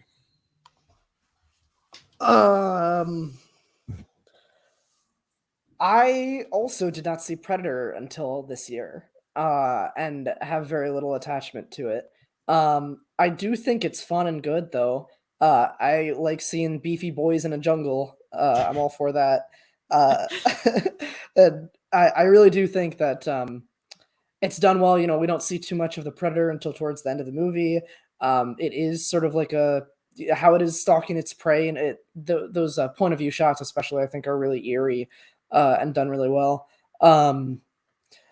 Lego Batman movie for me, though, is just a movie I enjoy more. It's a movie I would want to put on to watch right now or over Predator. I think it's so smart and so funny and so clever. Almost every single joke lands, even the silly ones like the Pythagorean theorem joke outside the Fortress of Solitude comes to mind. The Justice League party without Batman, the narration, the let's get nuts mix, just every single reference to other Batman stuff, I think, is done in a playful way that is endearing and funny and heartfelt and not mean. It would have been very easy for Lego Batman to be a mean movie, but I don't think it is. I think it's full of heart. And like also some really interesting themes about like finding a family and choosing a family and teaming up with allies and things like that. Oh, what? Oh, I'm here. We've got you. Oh, I think our connection went dead. Oh, okay. Anyway, yeah, Lego Batman over Predator. Predator's got a lot of good stuff, but I would rather watch Lego Batman. All right. Dan, I'm gonna go to you. I think that Predator is a perfect action movie. It is. You want to talk about economy in storytelling. There's no prolonged buildup. We don't need to know why necessarily they're there. There's just, it starts with a helicopter landing and a greased up, oiled up Carl Weathers gets out, and he tells the greased up, oiled up Arnold Schwarzenegger that he has to go take a helicopter full of other greased up, oiled up guys to the jungle, and bad shit starts happening. And I mean, it's just like, it's like shot out of a cannon, and it just goes until the end, which is like the Predator blows up. That's it. Arnold flies away on a helicopter. There's no setup for a sequel. There's no debriefing scene. It's just like you're in, you're out. That's it. There are a handful, I will grant you, of unfortunate markers that will show you that it was made in the 80s. That make me wince when I see the movie. But generally, I think that it is just a perfect example of an action movie and then subgenre, an 80s action movie. The one-liners, the stick around, and then again just that cast of people. We have Bill Duke and Sonny Landham. Mhm. Yeah, is it Sonny Landham? Sonny Yes, it Landham, Jesse Ventura, Schwarzenegger, Shane Black. I was gonna say Shane It's just crazy. And Carl I was Weathers. about to say, how'd you forget Carl Weathers? Carl Weathers. Just this And Kevin Peter Hall, of course. There's 3 straight minutes of them shooting the jungle. And it makes sense in context of the movie. It is such a beautiful piece of action filmmaking. How John McTiernan in successive years was able to make maybe 2 of the most perfect action movies ever made. We should be talking about that achievement more than we do. Lego Batman movie is fun. I love, as a fan, all the references to the different versions of Batman. I just rewatched it fairly recently, and it's still a really fun watch. But I love Predator. And I even love it more. Like, I'd seen it when I was younger, and I liked it, but it wasn't until maybe about a decade ago or so that I was rewatching it more and more that I really started to appreciate its form and function as an action movie. It really is, and it just looks cool. That creature design with the fangs that come out and mandibles. Yeah, I don't know. I'm not a biologist. I just love that movie. I could watch that movie once a week. Predator for me. Marisol. Yeah, this is an interesting matchup. 2 vastly different films. Both with their I think that Predator, I'm not like the world's biggest fan. Like Predator isn't some home run of a movie, and that's just about personal taste. Like, it's a very, very densely macho film, and that's, and I could be objective and still say, like similar to what you were saying, Dan, like it is just tight and efficient. And there are some things that are so memorable about it because of these kind of raw primal things that make films very memorable. And Lego Batman movie, I remember enjoying Lego Batman movie as well. I've only seen Lego Batman movie once. I've seen Predator multiple times. Lego Batman movie is very of its time film, very enjoyable, fluffy cotton candy moment of a film.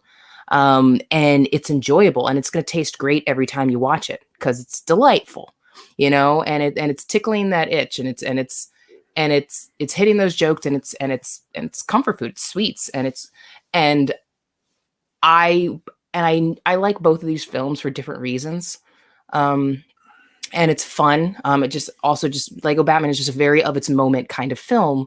And I think Predator has some things I think Predator, while also being a very of its time film, I think it has also a lot of merits on a filmmaking level that give it legs and longevity and give it things to appreciate even 40 years removed, which is what I'm realizing sitting right here comparing the two and talking about it. Which, I know Lego Batman movie is a 4-year-old film. That's not really fair. That doesn't sound fair, but I'm humor me. I'm projecting here. And the things that excite me, there's 2 very different things that excite me about Predator than Lego Batman movie. And Predator is the ways, it reminds me of the things that I love about a lot of films, which is atmosphere, and suspense and building, and efficiency. And when something is stripped, and those kind of raw thrills that you get from watching something, even if it's not maybe that's for me, I'm just like, that's a lot of dudes, and it's not like I'm relating to anything.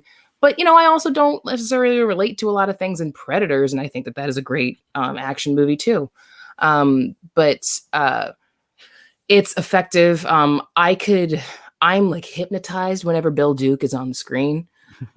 He is an absolutely captivating actor with eyes that I just see in like, I can't even say my nightmares, but just like when I go to sleep at night, I just see his eyes looming out of the darkness. It's like yellow eyes. It's very Those intense. horrible yellow eyes. Yeah. But yeah, this is all just to say that, like, very interesting matchup. Two films with flaws, but also very strong pluses in them, and for different reasons. And I think I'm going to pick Predator, because I think that is overall a more film. I agree. It's a film. It's a film. That was my terrible way to wrap up my thoughts.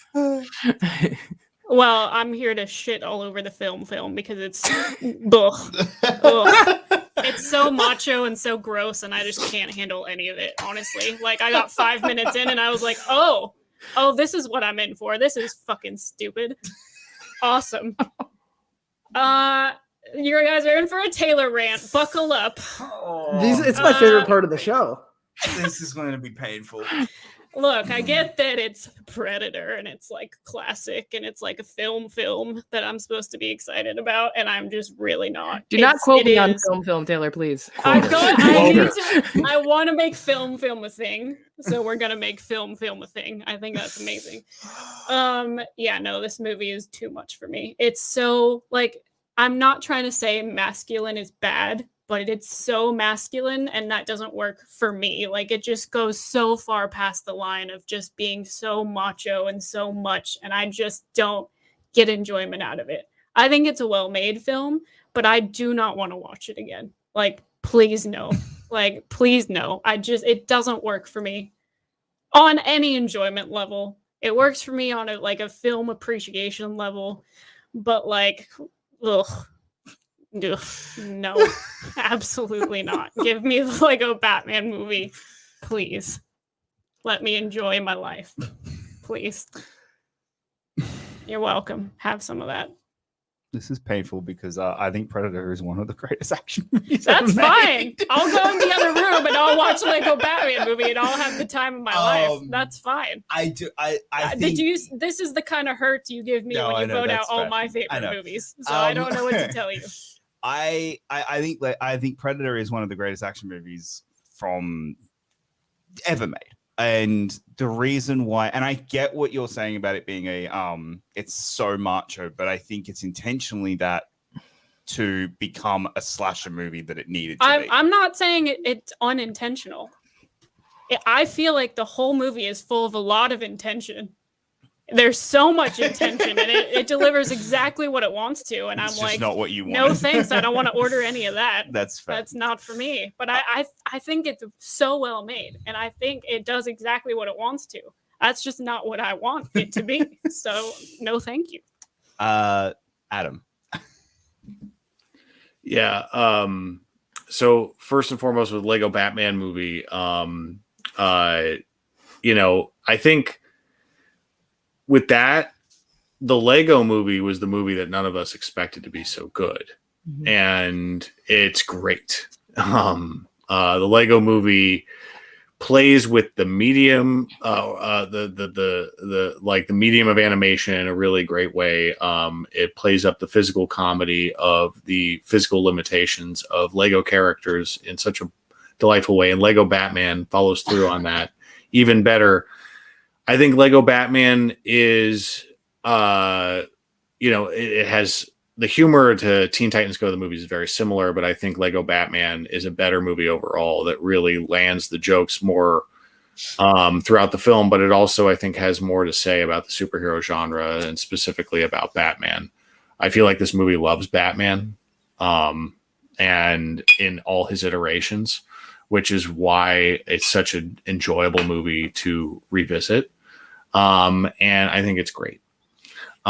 With Predator, I agree with what Jacob and Dan were saying. But beyond that, what I really love about Predator is not only does it blend action and horror in a really seamless way, but like Jacob was hearkening to a bit, I've always felt like this movie, and I said this the first time we talked about Predator, I in my head canon, I view it as like an unofficial sequel to Commando. I think a lot of people do.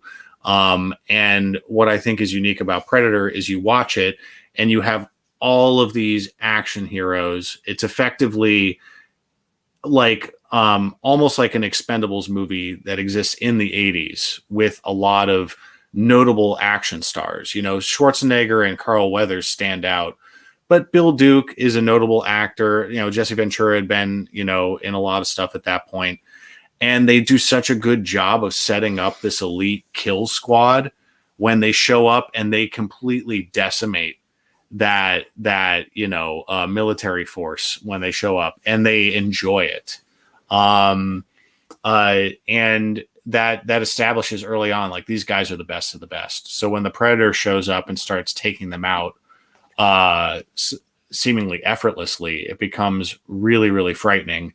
And for me, when I saw Predator, especially when I was younger, I'm like, Schwarzenegger, of all people, is actually in danger. Like, Arnie's in danger in this movie. And like that gave me such a thrill. And then, it is insanely macho, but I think the movie, I don't think it's like full self-aware satire, but I also think it has an idea in mind of the way it wants to send up a lot of movies from that decade that had already come out. And I think what makes the Predator itself such an interesting villain is Alien had already established how frightening like a mindless killing machine could be, with the xenomorph. But with the Predator, he's an alien as well, but he's so similar to us. And I think that's what makes him so frightening. And he's cunning in this movie, and increasingly clever. And I love the battle of the minds between Dutch and the Predator throughout this movie.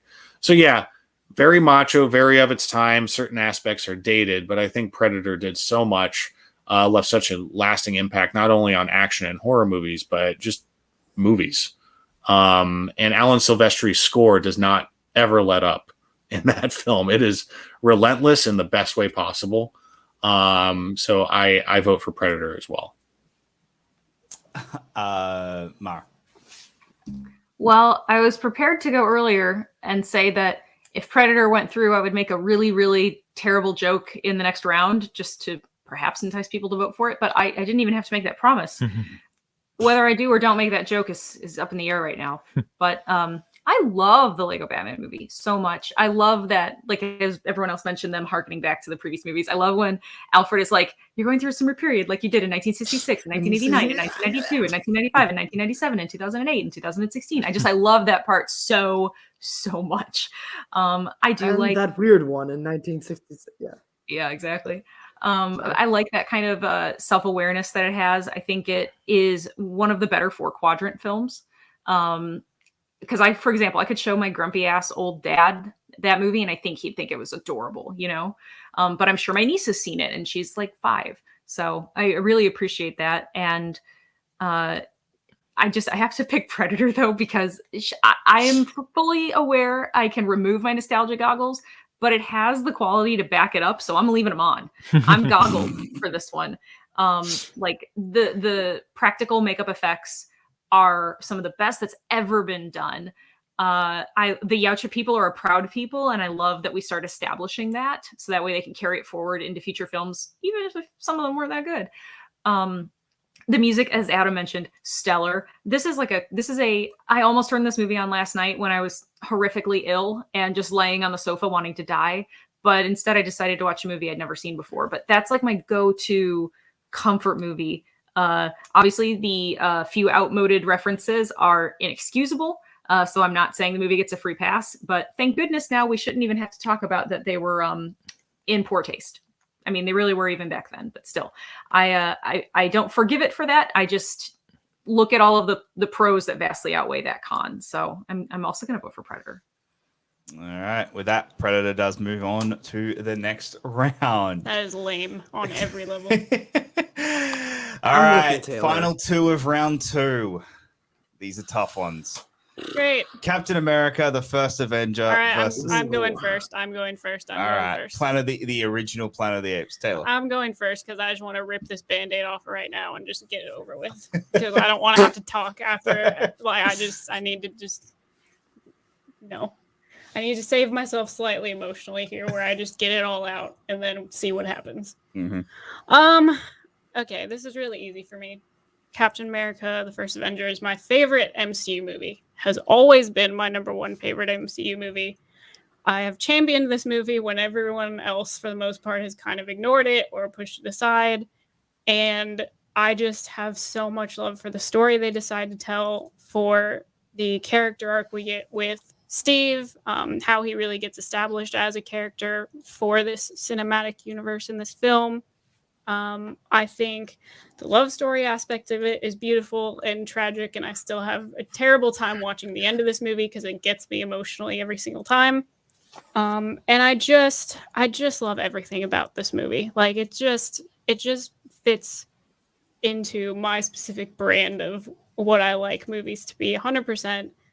And this is one that out of all the MCU movies, I will just put on and watch because I just love so much about it. I think it's pretty much perfect in every way. And I love it so very much. And so I'm voting for Captain America: The First Avenger. And I just want to put that out there because if this goes a way that I don't like, I don't want to have to talk about it. I just want to do it now. Just rip the Band-Aid off. Yep. Mara. So this is very tough for me because they are two vastly different films in terms of like what are they focusing on. Like Planet of the Apes is a lot less like character development driven. It's more about the themes that it's tackling per se. Like for example, Taylor, what do we ever really get to know about him? Like nothing really. And that's not a bad thing. I love this movie. So it's hard because that thing is trying to talk about a lot of stuff going on, and it's incredibly well made. But I am one of the defenders of First Avenger. It's not just because I am a total slut for anything involving the destruction of Nazis. It really is because that movie is so much more important than other films have been to the MCU. Like the scene at the end of Avengers Endgame would have no meaning whatsoever if it weren't for this movie, because this is the only time we really get to see him and Peggy together and what their brief amount of time together was like. So I find it of extremely significant importance. I love the music. And I mean, Joe Johnston, you literally could not, whether you like the movie or not, you could not have picked a better person to direct that movie in that way, because it is a period movie. I think that, I think that it does a really, really great job of selling you on the Boy Scout character, because that's the one thing. Captain America is one of my favorite superheroes ever. He's probably my favorite Marvel superhero. And he's the one that no one likes because he's the Boy Scout. He's the goody two shoes. You know, he's the moral center and leader of things. And I still find that very interesting, especially because this deals with the idea of, you know, does absolute power corrupt absolutely? Because, you know, he could just turn around and be like, I'm just going to kill everyone and everything and have no remorse. And I don't care if you're a Nazi or the Red Skull. And it does suffer a little bit like a lot of MCU movies do, as in the villain has the exact same power set as the hero. And then it's just about like, who's going to boom, boom, punch somebody better, or who's going to be stupid and pick up a glowing blue space cube, you know, whatever happens. But I really, really like both these movies. I honestly think that Planet of the Apes probably has a better chance of continuing through the bracket, but I am going to give First Avenger my vote because I think that people like Taylor and I are very few and far between with our affection of this movie. But I love the period of the 1940s. Like, if you are not into that, this movie's never going to reach you because you're going to think it's slow and it's boring. But things were very different back then. So I'm going to give it not a pity vote. It's a well-deserved vote, but I'm not entirely confident anyone else will agree, and I'm totally fine with that because Planet of the Apes is awesome, and it'll probably get my vote depending on what it goes up against next. Robert. Yeah, this one's tough because I also really like First Avenger. I really push back when people are like, "Oh man, Phase 1 of the MCU, a bunch of bad movies," and it's like, well, First Avenger like is the best of them. Before Avengers, I think it's the best movie. And I think it really holds up. I love the period piece. I love the relationship between Peggy and Steve. I agree with everything that Taylor and Mara are saying as far as the positives about this movie. I love that we spend so much time with Steve before the transformation. I love that. I think that's so smart. And we see him be the guy who jumps on the grenade. We see him be the guy who is awkward with women, but at the movie theater, he's supporting the troops and telling people to shut up. Like, I love that we get to see everything. The first third of that movie is just the perfect show don't tell, and it shows us everything we have to know about Steve as a character. And the stuff that's important. I love his relationship with Erskine and everything that he comes in and says, "Do you want to kill Nazis?" Like that whole scene. Though I don't like bullies. Like that is Captain America. That's interesting. That's the good stuff. I love the scene where he drinks schnapps before the night before the procedure. Like there's just so much of that movie. And I like how he's not instantly a master of his powers. He comes out and he is tripping over himself and using the taxi door as the shield and stuff like that. I wish we got more action from the Howling Commandos, but that's just like I wish. Mark, nobody could have said it better than what you just said, which is Planet of the Apes is all about themes and questions, and First Avenger is much more about characters and story. But man, I am a sucker for the themes and questions in Planet of the Apes. I love that movie so much. I love what it has to say about society and how backwards we are. I love the practical effects. I love the performances. I love how knowledge, I love Zaius as a character and how he shelters knowledge, does the end justify the means, all that kind of stuff. I love, even though Nova never says a word in the movie, like I think Taylor's relationship with her is actually kind of endearing. And I like that we don't know anything about him because then we can project ourselves onto him. I think we may not all look like Charlton Heston, but I think like as a human species, he's sort of a blank slate that we're supposed to see ourselves through him. And I just love everything that Planet of the Apes has to say. That twist is still impactful. It still works. The emotion that he brings to that role still just blows me away. I have to go Planet of the Apes, but it's a hard one because I do really, really, really love First Avenger. Marisol.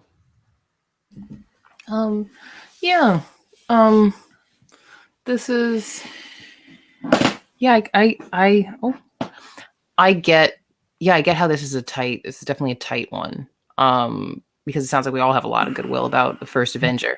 It is absolutely my favorite Phase 1 MCU film. And a big surprise for me because it was my introduction. I knew nothing about this. This was my introduction to this character. And I think it's a great origin. And I think that it does what I think we were all kind of itching for this. Joe Johnston, of course, a perfect director to tackle this. I think he gets his retro adventure. He nails it that he couldn't quite with The Rocketeer. I think he does this. He gets another crack at it, and he does a great job with it here. Very heartfelt, and I really do get into. I always remember the moment that I loved, like just hits the romantic moments, like when Steve kisses Peggy right before, like on the runway. That's a great movie moment. And it's just like wrapped up perfectly when like Tommy Lee Jones is like, "I'm not kissing you," like it's just He's like so good in that movie. It's a great little package, little moment there.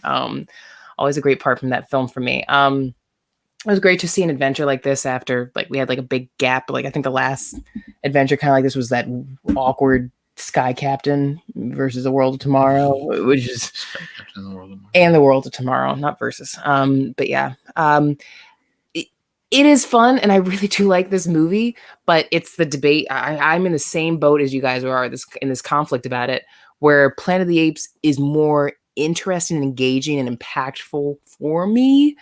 in terms of the scope and the existential questions it raises and the depth of its themes, the deeper, the darker story that it's clearly telling here, beyond the surface level. And I think the conflicts are more interesting than the conflict of quote unquote the Boy Scout kind of faced with the realities of the dark world. I think much more engaging for me themes are explored in Planet of the Apes, and the way that it all builds to, yes, that hell of a punch with the ending makes it just hit even harder, absolutely still to this day.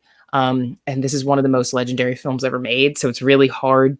I got to bring up the legacy aspect again, and it's really hard to angle this against Captain America, which relatively we all really like, but I don't think it's on the level iconically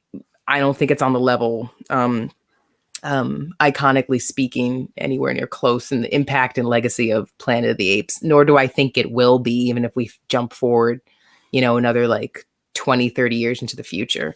So I really have to weigh that in here when I'm talking about two movies that I think are pretty great. So I'm going to vote for Planet of the Apes. Jacob, I need you to give your love letter to Captain America before this panel decides to kill the last Captain America movie that's here to put another Planet of the Apes fucking movie into the finals. So I'm going to need you to give your love to Captain America while I go drink myself to death. Could I just say I wasn't here to eliminate the other Captain America movies, so I refuse to be held liable for this? Doesn't matter. This is where we are now. I voted for both of the other Captain America. So where we are now. Yeah, Hope everyone's happy. I'm the one who voted. I'm the one who actually killed the other Captain America. Yeah. Anyway. Hope you're happy. That is about to happen because of you. I have to deal with all these fucking Planet of the Apes movies, and Captain America's gonna die. Oh my god. Yeah, First Avenger is my favorite MCU movie. I think it is an absolute masterpiece of a film. And I absolutely adore it so much. I love this movie more than anything. And yeah, I am voting for First Avenger. Wow, that was impassioned. Thank you. Dan? Jeez. Sorry in advance, but I've always wanted to like the First Avenger more than I do, because I do love Captain America, and I think that the stuff up to his transformation is great. Although I've never been really sold with the technology, the baby body. Yeah, it's just a little wonky for me still. I just don't. It sort of holds me at an arm's length. But the work of like Stanley Tucci and Tommy Lee Jones and Chris Evans and Haley Atwell, they sell it enough that it doesn't completely turn me off. But I sort of feel like it's a victim of its placement in the MCU, because I wish that the Red Skull was a stronger villain. I think that it fast forwards through the Captain America-ness of it all, and that like all of World War II stuff is like a 5-minute montage, but then it has to get to like the Tesseract and like getting us to Avengers, because that was the next one in line. So you've got to go from introduce Captain America to Cap is in the ice in one movie, and it just feels like they sort of have to fast forward through some of the stuff that I find most interesting about Captain America, which is that people remember him. I mean, we find it out in the next movie, like Coulson remembers him because of what he did. And I just feel like they don't have time to really establish that. I feel like this movie benefits from the great work that was done in subsequent films by Chris Evans and by the Russo brothers in fleshing this character out much more than they had time to do in this one movie. And, again, with my apologies, but the Planet of the Apes movies, a lot of them, I mean, this isn't Beneath the Planet of the Apes here. This is the original Planet of the Apes movie. There's a reason why it's over 50 years old and people still remember it and people still talk about it, which is that it's really good. Like, it's a really good movie. It's got, it's not, I don't think, a product of its time. I think that it has messages and themes that are still applicable today. I think that for the prosthetic work to hold up as much as it does today, I think it is really impressive. And particularly when you look back at that era, I think that it is one of the quintessential Charlton Heston performances. And it just goes to show you that you can take an actor in a different actor's hands. That movie would be so cheesy, and yet he sells it by virtue of being Charlton Heston and taking it seriously. And I'm a sci-fi nerd. What can I say? I'm a science fiction nerd, and that's one of the great science fiction movies of all time. It really is. I mean, I've got to take what I think is one of the best sci-fi movies of all time over what I think is a good MCU movie, but I think there are others that are better. So I'm taking Planet of the Apes. I'm just saying, we always use the argument of, oh, there's so many of this movie, and so I'm just saying. I don't use that argument. I have to fight for it. I have to fight for it. I know you I'm fight. just No, saying. okay, all right. Because all the movies I love get eliminated, so I have to fight for it. I'm going to give my passion speech for Adam, and Adam, you have the deciding vote. This movie, I think, would be a all-time classic if it was released in the 80s. I think that it has such a Raiders of the Lost Ark feel, and feels absolutely as though it feels as though Spielberg was directing it. It has that feel of a 80s adventure movie. It has the heart and compassion of a movie that knows exactly what it wants to be, which is at the start of that movie, we're giving you the weakling Steve Rogers. By the end of the movie, we're giving you the leader of the Avengers. And you believe at the end of that movie that he is the leader of the Avengers, that this is a guy who can come through and will lead the Avengers. And that's why I absolutely adore this movie. Scenes with Stanley Tucci, who was incredible in it. Tommy Lee Jones is incredible. Hugo Weaving as Red Skull is absolutely incredible. I think First Avenger is hands down one of the best MCU movies. And Adam, floor is yours. Okay. So, yeah, I mean, the thing that's interesting about this bracket is we end up seeing films matched up. I can see I've already won over Taylor with my. No, she can hear you. She can hear you. She just had to go get something. Hopefully not a weapon.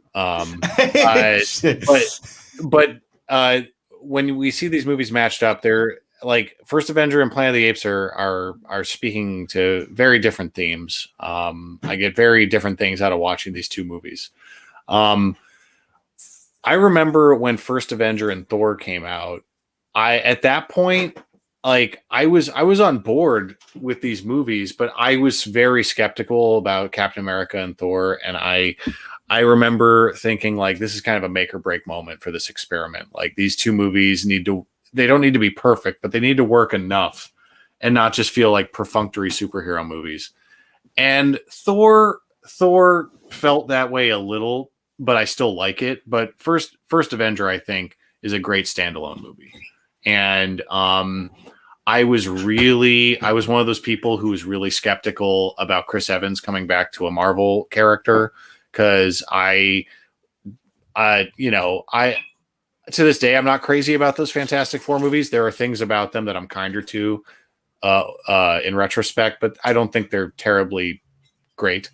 But for Chris Evans to come back and bring such depth to this character, and for a good half of the movie to be him essentially without his powers, really sets it up well. When I go back and revisit this, I still think it's a really good adventure.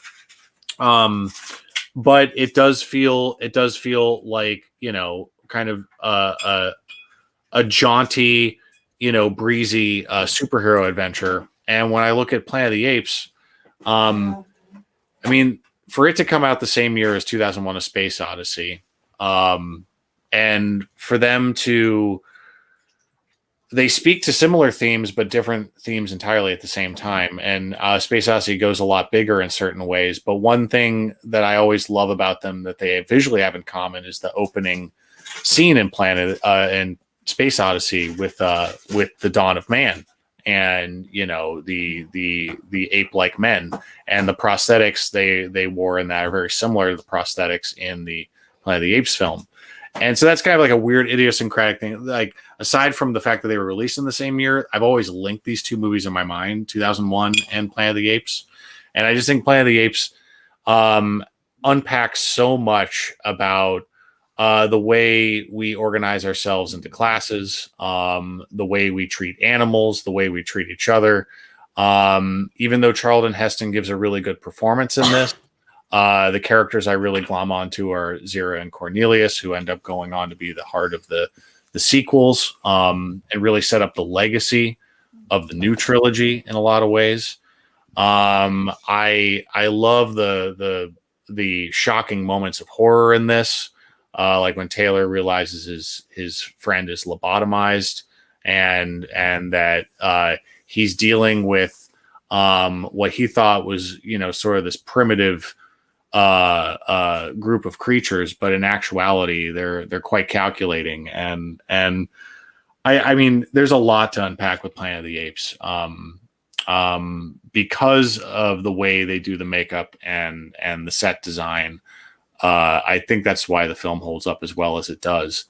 And the ending is impactful, yes, but the journey there for me is what really makes it, because just seeing this astronaut go from what he considers to be this really exciting mission to living this waking nightmare and being imprisoned and slowly unpacking what's really going on. It's just such a good mystery as well, as a parable. And I genuinely love the film. First Avenger is one of the better early MCU films, and it made a believer out of me in Chris Evans and Captain America and what this cinematic universe could achieve. But Planet of the Apes is a milestone. It really is. All right. And with that, First of all, I just want to say I was going to get chapstick because I was dying, not because I didn't want to hear what Adam was having to say. I literally was. Oh no! I get just like pretending that you're going to come now. back and beat Jacob with a lead pipe. No, I just had a very urgent need for chapstick because it gets very hot in this room and I get very dehydrated. Yes. Also, a rip to all of the Captain America movies. I'm very personally sad. Also, I have to have these passionate just outbursts because half of this bracket means nothing to me, and then I get one movie where I'm just like, I actually like this one. Let's go. And then my dreams are crushed. And this is the fun of the bracket show. It's great. Everything's fine. It's all gonna be fine. It's a great. Say it one more time and I'll believe you. It's fine. Everything's fine, guys. It's great. We're all fine here now. all right. How are you? How are you? Speaking of how are you? Return of the Jedi versus Empire Strikes Back. I can go first. Oh. Okay. Robert, sorry.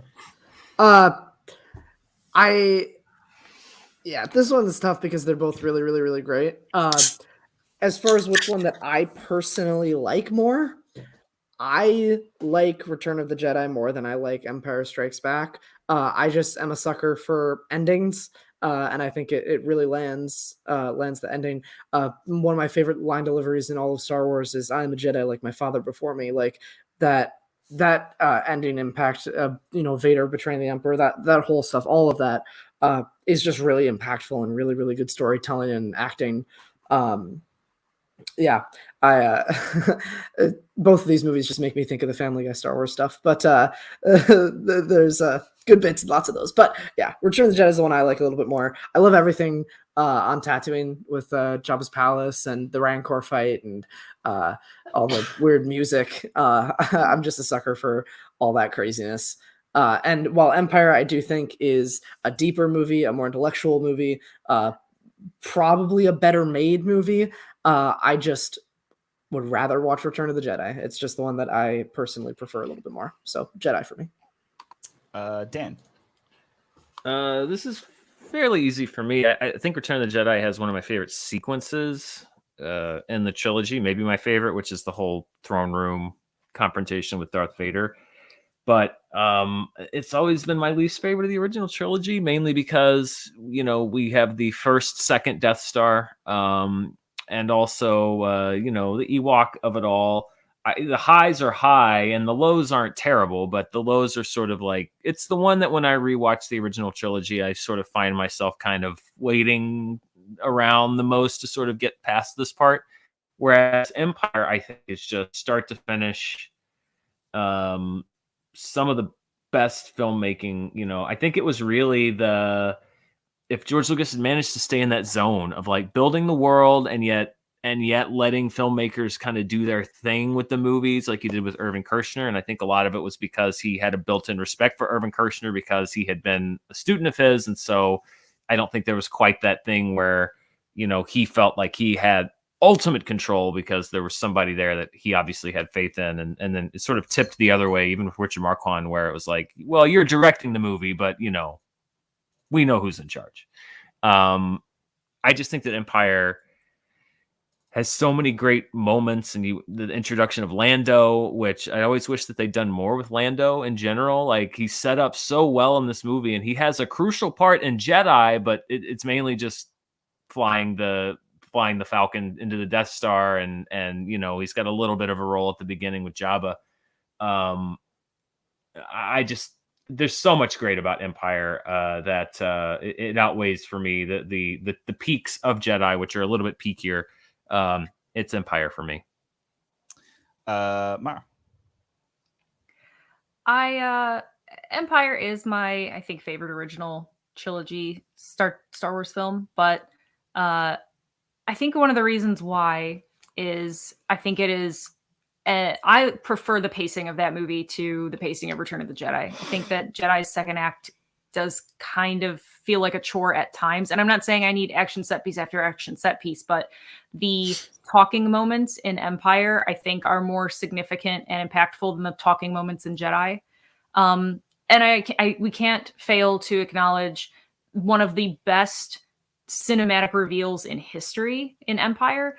And I think it also kind of, one of the reasons why this informs my decision is that, you know, one of the big revelations in Jedi, you know, oh, cool, Leia's my sister. Ooh, we made out. Like, that is, it just isn't nearly as, like, that's not really ever talked about. Yeah. Like, they did their one big, amazing, incredible, like, oh my God, I'm turning this on its head. This isn't what I thought it was. And it really works in Empire. I don't think it really works as well in Jedi. I do think that we get some of the thirstiest Harrison Ford in Empire as well. He is really, really working it hard with Leia, and it works for me. Yeah.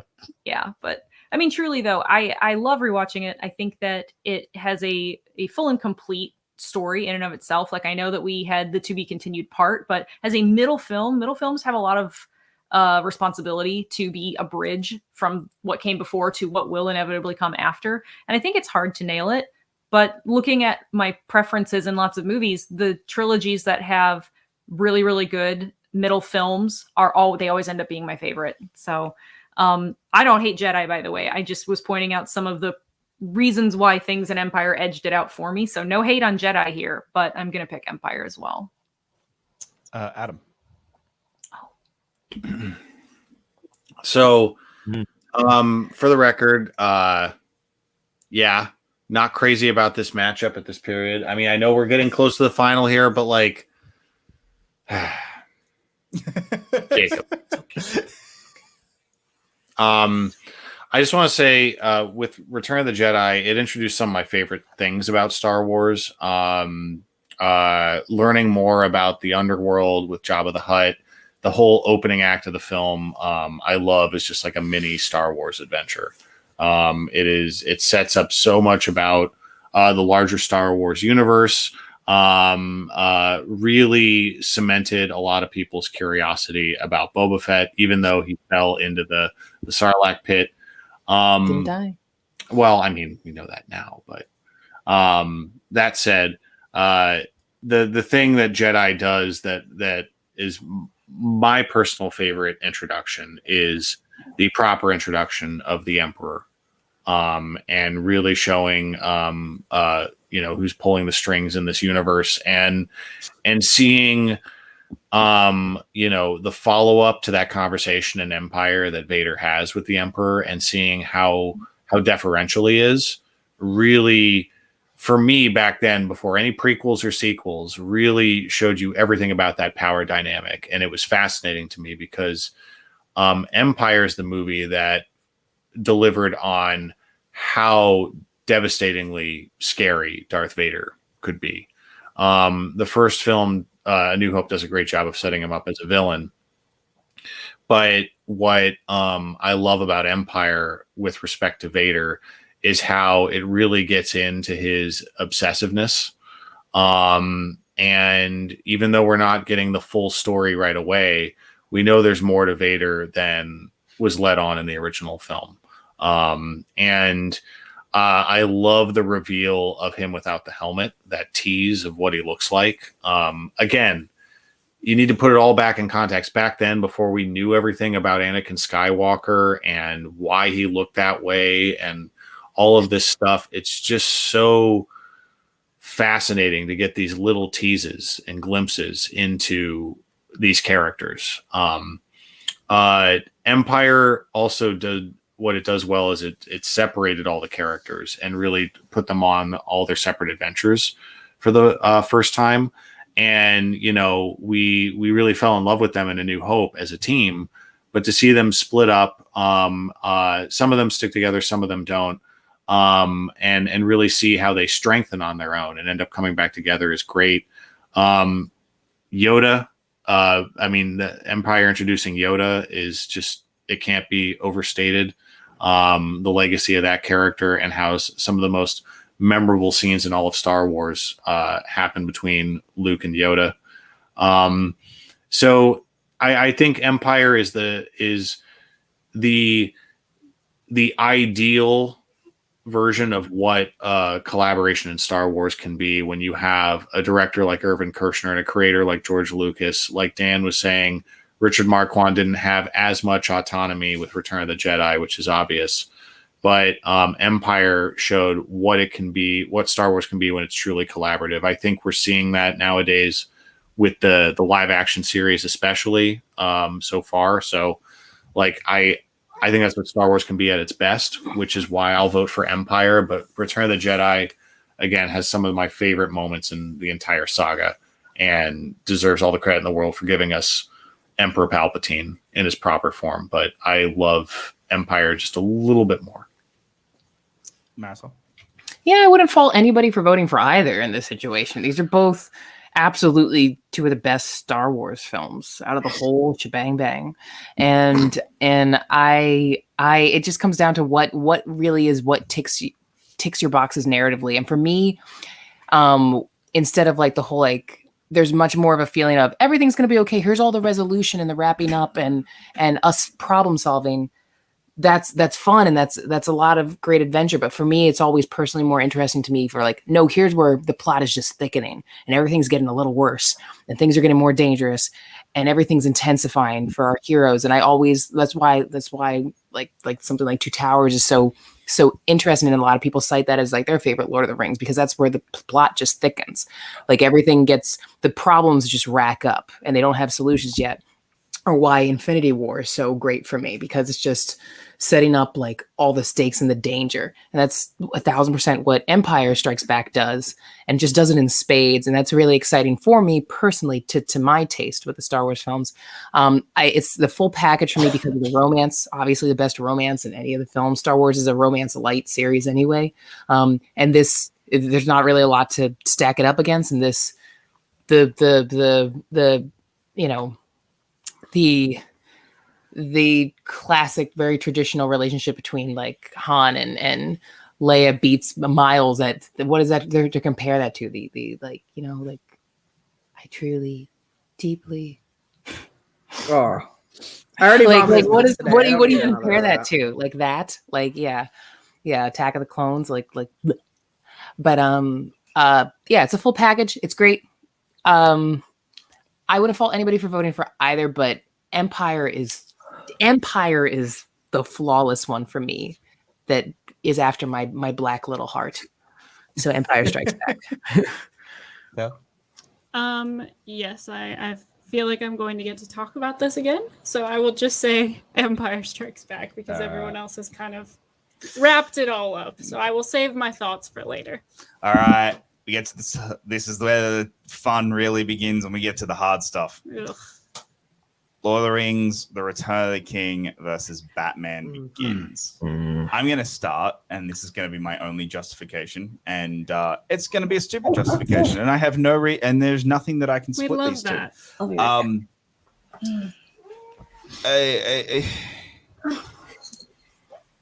I'm picking Batman Begins, and the only reason is because all the other Lord of the Rings have gone through, and I know that, and I don't know. I'm picking Batman Begins on a coin flip. You don't have to justify yourself. I'm picking it on a coin flip. You do you, man. Robert. Yeah, it's Return of the King for me. I love the way that movie it picks up right where Two Towers left off, and just narratively the storytelling in Return of the King is incredible. It's one of the best movies ever made. It's one of my favorite movies ever made. The action is wonderful, but it also again drives a great story, drives great character development. There's just so much in Return of the King that's right. Even if you want to throw in extended versions like the Mouth of Sauron and the extended scene with the Army of the Dead, like I really enjoy all of that stuff. So it's Return of the King for me. As much as I said I do love Batman Begins, which I do. Return of the King is definitely a better movie. Marisol. Yeah, we discuss Lord of the Rings regularly, and we were just talking about Return of the King today, or yesterday, was it? And talking about how Sean Astin was today as well. Was it today? Sean Astin was robbed.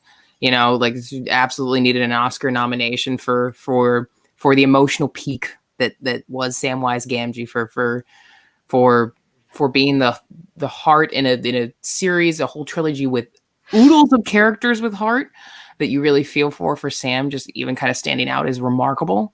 And just a testament to one of the most impressively done trilogies of all time. And it sucks to compare like an emotional climax of a trilogy to a beginning of a trilogy. That sucks for Batman Begins in this situation, because I'm definitely voting for Return of the King. Yeah, I look, yes, Return of the King. Sorry, it's just yeah. All right, fair enough. I'm going to throw my vote in for Batman Begins. Just gonna put that out there. May get to talk about it later, may not.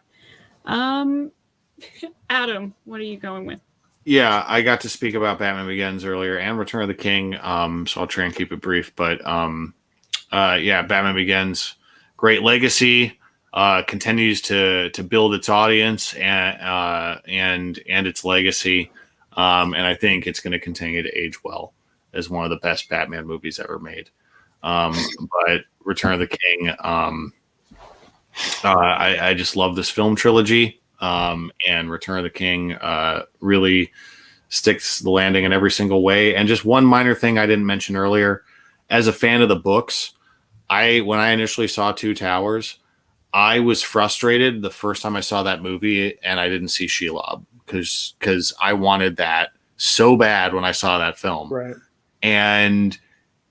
And now when you go back and watch it, it's so obvious how if you tacked on Shelob at the end of that movie, how it would have just felt so out of place. And putting it at the beginning, the first act of Return of the King sets up the stakes so well for that movie and just shows you why adaptation is important.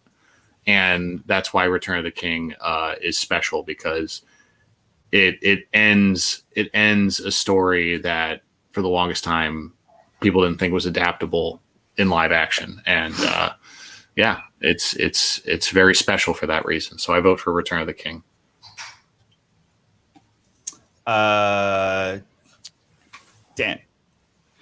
Yeah, I don't think I said a whole lot about Return of the King before, or I'll go into a little bit more detail, because I know I talked extensively about Batman Begins, and I do love it as a Batman fan. I really do. But Return of the King for me was, again, one of those things where you're just walking into the theater praying that they don't mess it up. And I was so worried that something was going to go wrong. And I know it's dumb, but at the same time, it's when you get to those, that last thing, it's always, there's the possibility that something's just not going to click and it was so, it kind of goes back to what we were talking about earlier with, I think Adam was talking about earlier with Helm's Deep, where it's like, what could top that?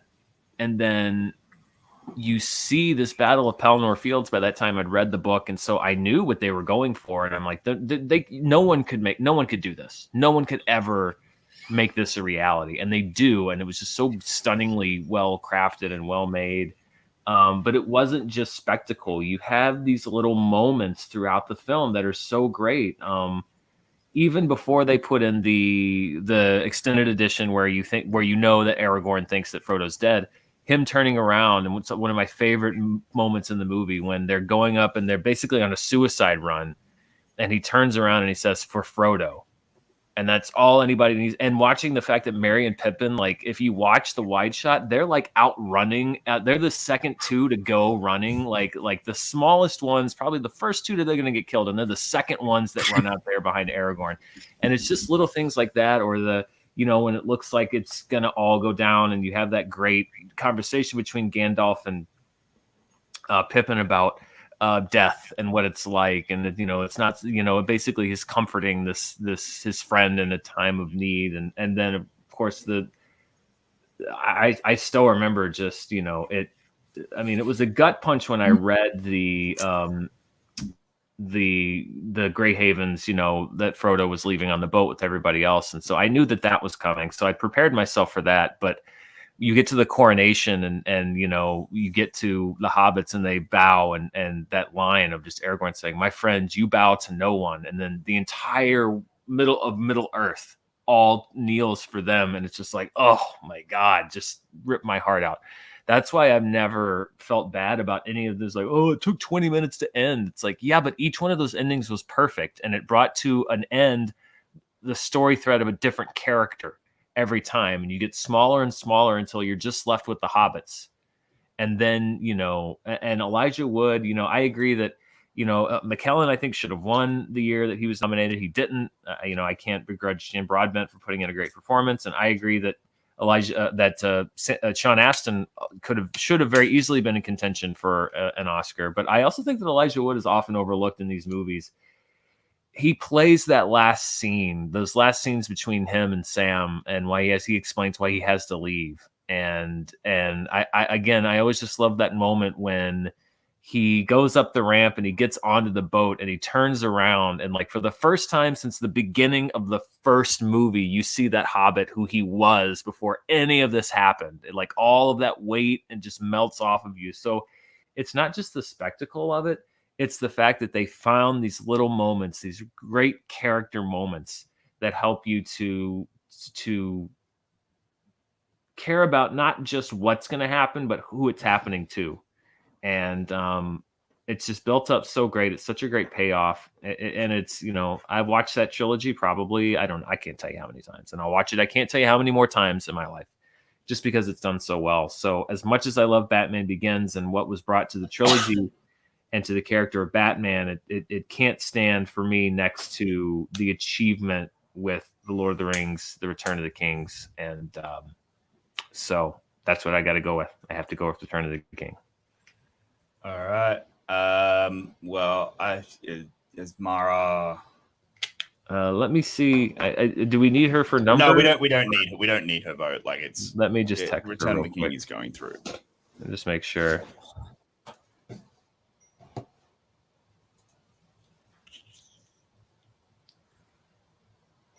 Otherwise, we could move on to the next one, and if Mara wants to add thoughts if she comes back, or I'm just all right, texting her real quick. All good. All right, Wonder Woman versus Star Trek 09. All right, this is easy for me. Yep. So I'll go first. I love both of these movies so very much for different reasons. And I've kind of already talked about how I love so much of Wonder Woman. It's just kind of the ending that gets lost for me a little bit. There are big moments that I think are emotionally impactful, and there are humorous moments that are impactful. I think the Gal Gadot, Chris Pine chemistry is really great, and I like the time we get to spend on their relationship in this film. But again, for me, Star Trek 09 like busted the doors open on this whole new world of films and television for me, because it was what got me interested in Star Trek, and it really it really was impactful for me in terms of just expanding my love of sci-fi just in general, and this kind of story, and giving me an attachment to these characters. So for me, if I'm going to put a movie on right now, I'm going to rewatch Star Trek 09. So that's what I'm going to vote for. I see we've broke Marisol. Dan. Yeah, this is really tough.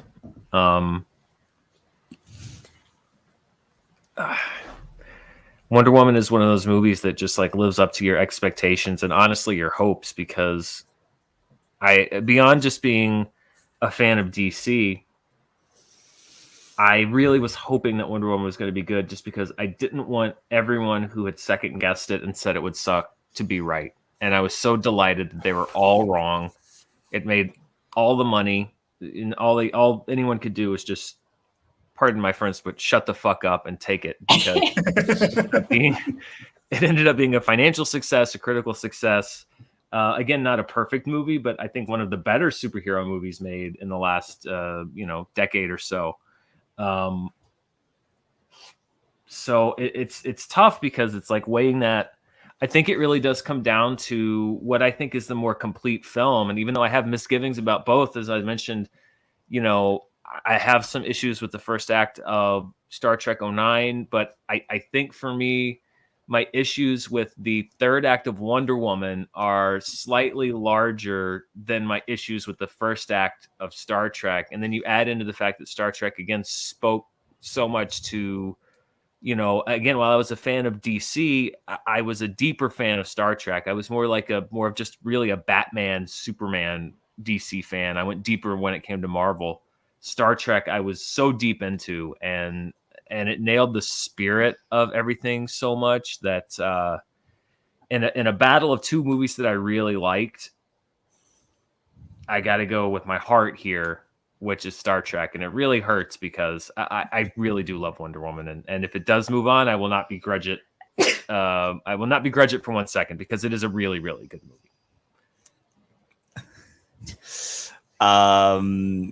Mousetrap. Mara? Yeah, similar kind of thoughts. I am going to end up picking Star Trek 09, partially because because I love them both, and for different reasons. If I have to differentiate one that might have a strength over another in a certain way, it's the Wonder Woman theme itself. It's totally kick-ass. And the rest of the music in Wonder Woman is really good, but it's not as good as the music in Star Trek. That's one of my favorite musical scores ever. Again, the third act climaxes of both films are vastly different in successive execution, and just overall, like the special effects in Star Trek 09 are going to hold up for a long, long, long time. And some of the third act of Wonder Woman already looks a little dated in a way. And again, love the movie, love seeing representation up there for people like me. But man, I could rewatch both these movies. I really could. But Star Trek 09 can give me feels through the entire thing, start to finish, instead of just a few pivotal moments in Wonder Woman. Even though the highs are just as high, I just find personally there's more of them for me in Star Trek 09, especially just having Spock Prime in it. I mean, that was a ballsy move, and it totally paid off, at least for me, even though it could easily be called nostalgic fan service, but it served the plot of the film, so I personally can completely excuse it, and I do. I could talk more, but I don't feel good, so I'm going to vote for Star Trek. Marisol?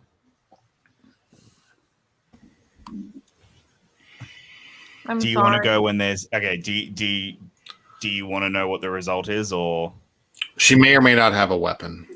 Am I the last person? Is everybody You're going? not the deciding vote. You won't be the deciding vote. Me last, please. All right. Parker? Also Star Trek 09. If I didn't vote for Wonder Woman last round, I don't think I can this round. I do think that a lot of that movie is wonderful.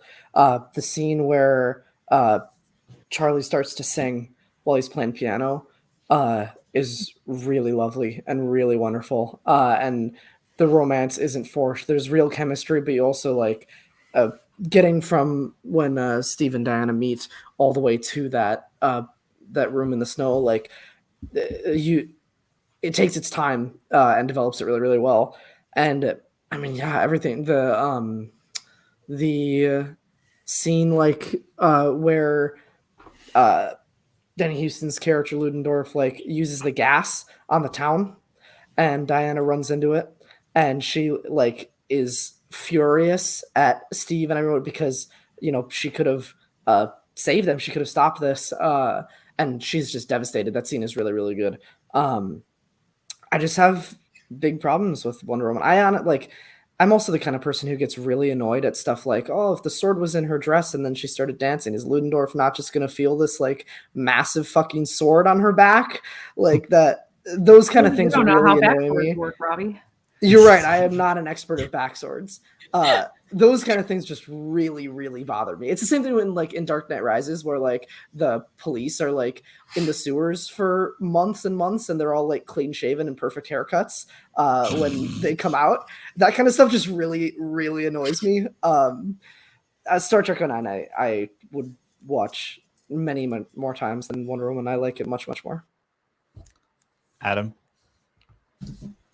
This is depends on the day of the week type matchup for me, to be honest, because I really enjoy watching both of these movies for different reasons. And I think Star Trek 09 is special because it brought Star Trek back into the mainstream in a very impactful way. That was both entertaining, but also really, really thoughtful and heartfelt. When it comes to Star Trek movies, I like Star Trek 09 a lot, and I think it's the best of the modern Star Trek movies. But for me, the ones I love the most, are Wrath of Khan, Search for Spock, Voyage Home, and Undiscovered Country. And those are the ones I go back to more often, even though Star Trek 09, I think, is one of the most, if not the most, accessible Star Trek movie ever made. And that makes it exceptional in my opinion. I already talked about what I like about both of these movies. So the distinguishing factor for me, and this is just personal, I waited a long time to see a Wonder Woman movie. I was always really interested in seeing that character realized cinematically. And Star Trek is a franchise that is very malleable. It's proven that it can succeed in television, film, books, and other media.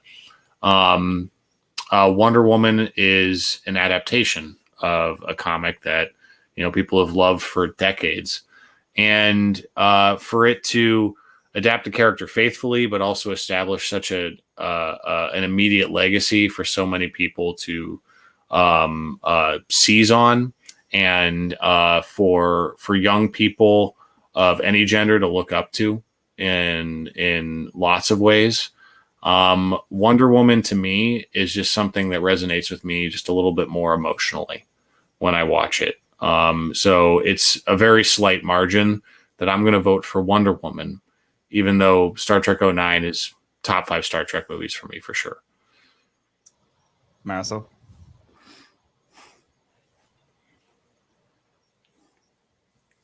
I don't want to do this. I want to go home. You show them your weapon. Look, okay. For not only did Rachel Cushing once prove the science and the physics of backswords on the Schmodown set, but God Killer, okay, is I will prove backswords right now. Okay, all right. Hold my hilt, baby. Hold my hilt. Okay. Ta. Backsword. I get how it sits there. I just don't get how somebody who's like holding your back isn't questioning it. No. Well, he's a little distracted by the whole Diana thing in front of him. Sure. Okay. Fair. Look, I no, it's neither here nor there. I can't. My heart cries, and I can't. This really hurts me. You're two of some of my favorite movies. And Wonder Woman, this is more devastating because Wonder Woman is just so important to me. And this film is so important to me, and I really don't want to see her go. And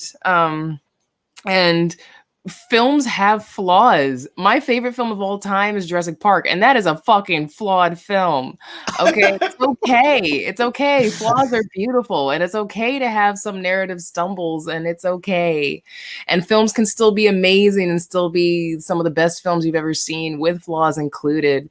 And Wonder Woman is still that for me because there are just some things, there's some it factors and some things that outweigh technical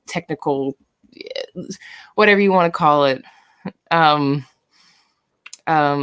There's some things that defy logic, and that's heart and impact and resonance and the things that are beyond the rational. And Wonder Woman, flaws included, is such an important film, such a special film. And if one of these two films didn't exist, I would still be okay. And that one is Star Trek 09. As much as I love that movie, if it didn't exist at all, I'd be okay. If Wonder Woman didn't exist, there would be a void. There would be a gap. There would be something missing. And there would be something unfulfilled in my film lover life, in my experiences. There was something still that needs to happen for me. And I can't pay it any more significance than that. And I am so sad right now. But at least I have God Killer. Happy birthday, Marisol. Happy birthday to me. Jacob's not saying that out of fear at all. I need to head off in a second. So Taylor is going to run the rest of this show. This is going to be real bad. I'm so sorry. I have to run the show now. That was the last one. So Are we this have is two more? There's two more. I'm so- about to black out. So I'm taking over the ship here. So I have given her my tiebreakers if they're needed. If they are needed. Yeah. We'll see All you in right. 2 Well, weeks. let's Get off the boat. We're kicking you out. All right, Jacob. Very brave of you. Very brave. Yeah. All right. So let's see how this goes because this is gonna be fun. It's gonna be fun. All right. Are we ready for the second to last matchup? Mhm. Is everybody ready to go? Are we ready to do this? I'm a bit worried. Okay, let's jump into this. Harry Potter and the Deathly Hallows Part 2 versus Predator. I'll go first if you want. Sure, absolutely.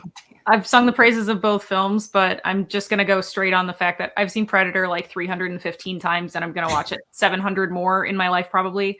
And I do suffer from the predicament of I think that there's a lot of Harry Potter left and I would love to see Predator go forward. It's not going to, but I'd love to see it. So Predator. I'll second what she says. Oh. Okay.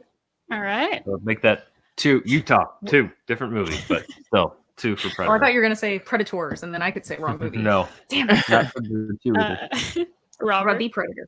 No, definitely. I have to, for a similar reason, actually, just one that I've watched more and will continue to watch more. It's Deathly Hallows for me. That's a movie that just cleans up all the loose ends very nicely. And I just have much more passion for it than I do for Predator. Hmm. All right. Marisol? Interesting. I've still got to play it as objectively as I can. I'm really going to step back and let my extreme bias not like just say like, oh, Harry Potter. Even really trying to strip it down and swear to God, being as objective as I can about this. I do still think I'm going to pick Deathly Hallows Part 2. Because I do think it is more. There's more there for. Generally speaking, I think there's more there as clean slate kind of film fan watching between the two of them. There are things to admire about Predator, but I think there are things there's a lot of gratifying elements of Deathly Hallows Part 2 that I think helped make the film a lot more engaging and character-wise, and I think that goes a longer way. They're just two dramatically different films, and the stripped-down element of Predators is admirable and worth noting, absolutely. But I don't think it is a full package genre classic. A full package genre classic that some other ones, even like directly, like to say like Die Hard. I think that McTiernan Die Hard is a more full package when you talk about an example of the genre of an action film, I think, than Predator. But that's neither here nor there. That's a whole different discussion. And still trying to be objective, really leave my bias out of this. I think I am still going to actually pick Deathly Hallows Part 2. All right, Adam? Deathly Hallows Part 2, riveting stuff. Good wizard action. But yeah, Predator, I went on about it earlier. For all those reasons, I'm going to continue to say I think it is the legacy film for that franchise for countless reasons. But it's also a film very deserving of its fandom. And I think Predator, despite being one of the most uneven franchises that we have in this bracket, it's one of the ones that we always seem to be willing to go back to as fans because there's limitless potential. And I know we're not talking about the upcoming film, but like just this upcoming prequel they have coming out, Prey, it's just such a cool idea. And that's what I think the Predator franchise should be. You can play with it, endless possibilities with this premise.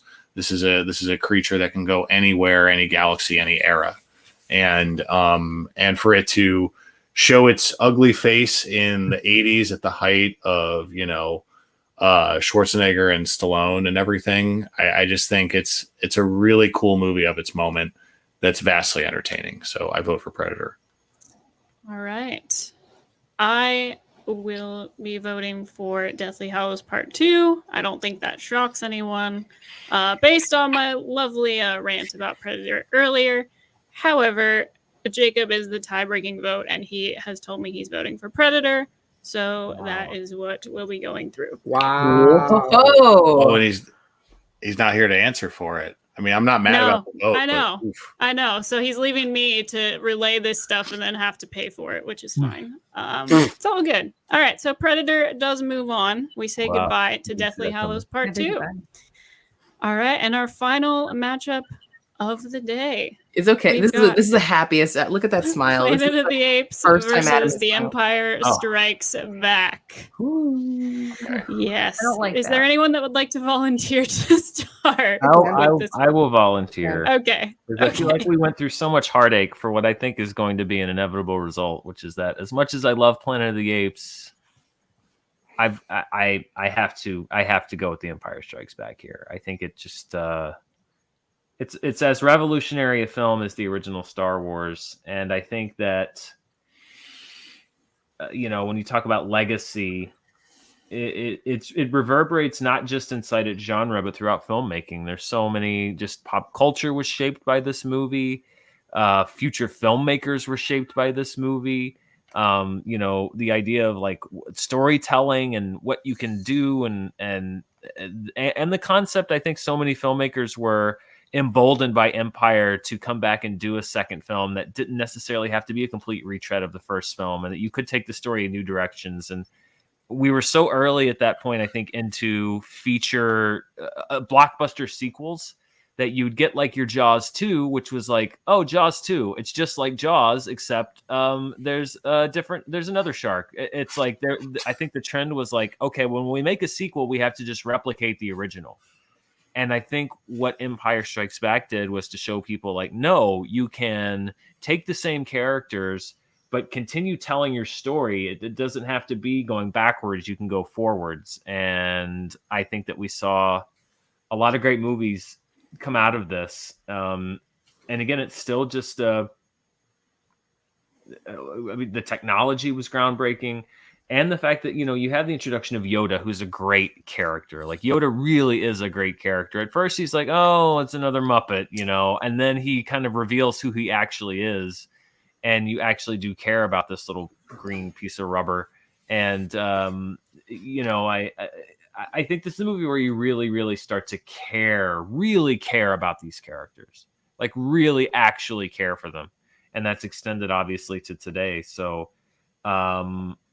all respect to Planet of the Apes. I think it's also a groundbreaking film, but Empire Strikes Back edges it out just that much for me. And so I've got to go with Empire. All right, Mara. This is I don't like this because I was not at all upset that Planet of the Apes advanced. I did not, however, put any thought into what it was actually going against because I was completely anticipating giving Apes my vote. And I mean, I kind of feel like I have to agree with Dan in this case, which, I mean, Apes is, for as few people that have seen Apes, I think that there's just as much really good, captivating material in the Apes franchise overall as there can be in a space opera. And I love those movies. I love what they're talking about. I love what they have to say because they don't give us answers either. They really just give us more questions. And I think that that sort of thought-provoking mentality around filmmaking is few and far between. But I also think that creating a space opera, they both have two of the biggest cinematic reveals of all time, like, you know, shock your audience moments. But I think that Planet of the Apes was very fortunate in that it didn't really have to create a world so much as in like a setting because it was just Earth. And there's nothing wrong with that. But Empire Strikes Back had to create new worlds. It had to take us to those places, make us feel like they're real. And have those shape the story. Like, it's not just a set. Like, there's a reason why Hoth looked like it looked. There's a reason why Dagobah looked like it looked. There's a reason Bespin looks the way it looked. And they talk to you about the different parts of the hero's journey is the full part of the trilogy. And I think that the care and trust put into the director in that case, which we've already said is very good, is what's going to edge it out just barely. And I'm very sad about it. All right, Robert. Yeah, I'm gonna go Empire as well. Yoda is like probably my favorite character across all of Star Wars, and I love every minute that he and Luke are together. And I love Apes probably more than most on this panel. And I agree with everything that we voted for it. We got it to this point. It almost didn't make it this far. You had to fight to get past. Yeah, we had to fight to get it here. First Avenger, right? But yeah, I agree with everything Tamara was saying about Apes, and I like that it doesn't offer answers because it'd be kind of weird for like the directors or writers to like have a really firm stance on any of the questions that movie is asking. But yeah, I love how thought provoking that movie is, and I love Charlton Heston's performance. But Empire is just a better rewatch. Well, I love both of these movies, but I have to go for Empire. Marisol.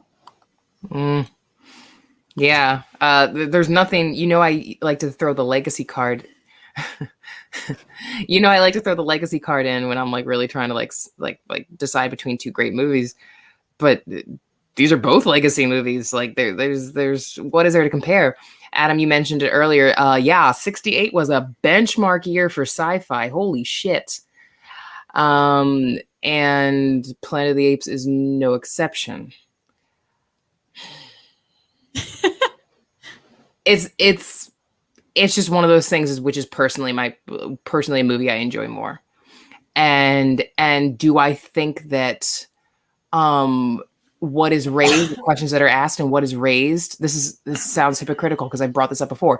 There is so much more thematically richer, not even so much more, but there is some thematically really rich things going on in Planet of the Apes, timeless things, essential existential things that go on in Planet of the Apes. And that is the juiciest, that is why sci-fi is important. There's so much in Planet of the Apes that epitomizes why sci-fi storytelling is important, the way that it holds a mirror to ourselves.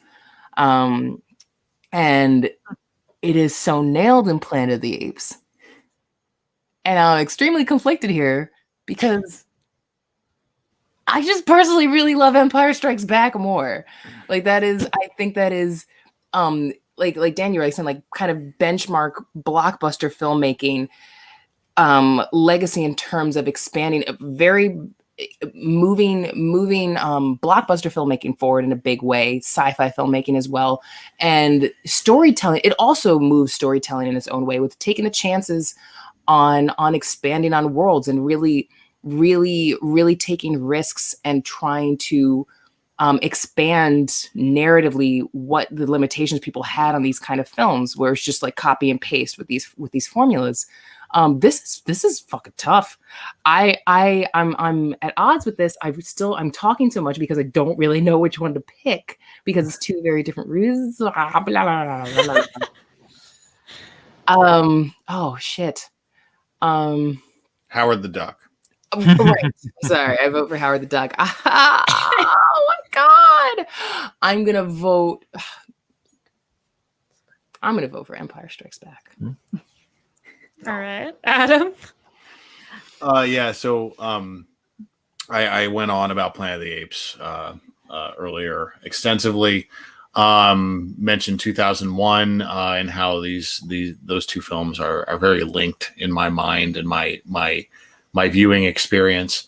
And honestly, if this were between 2001 and Empire, I would vote for 2001 unequivocally. But that is not the discussion we're having. Planet of the Apes, there's no arguing the legacy of this film and how good it is on its own and the way it holds up despite or like regardless of its legacy. When you watch it, it is this great expanded Twilight Zone episode of essentially. And Bibbs alluded in the chat to Rod Serling writing the story.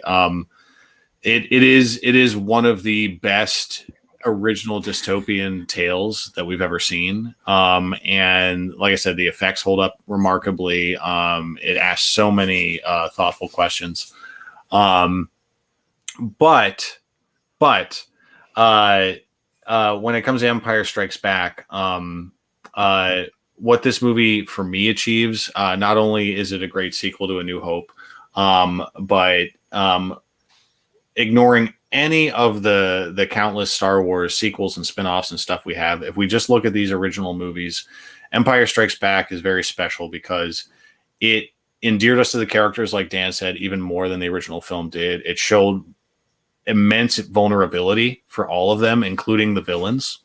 And it sets up a lot of excitement for the final chapter, even though we've eliminated Return of the Jedi from this bracket. But ultimately, for me, I'm getting really distracted with all the stuff happening in the chat, and I want to simplify this and just say Empire Strikes Back. Let's move on. All right. Well, I'm also going to vote for Empire Strikes Back, and so would have Jacob if he were here. So we've clean swept Planet of the Apes right out of here. Oh no. So there's he wasn't here for the last round when we were arguing for it. Go back. Yes. Rewind, Bibbs. Yes. So with that, we have our 4 movies that have made it into the final. We have The Return of the King, Star Trek 09, Predator, and The Empire Strikes Back are the movies that we are sending through to the final bracket. We do have a donation. I do not have my glasses, so what do we have here? We have a $5 donation from Joshua Raygun. Shout out to my favorite Incredibles line, valuing life is not weakness and disregarding it is not strength, which just played on Robert's TV. Elizabeth, thank you very much for the donation. I appreciate everyone in the chat who has hung out. This has been a long episode, but we got there. We made it to the end. No, there's a bunch of others that are still in this franchise. There's other ones that are party Bibbs. There's other ones that are still in. This is just this quadrant that we have finished. But we do have our finals lined up.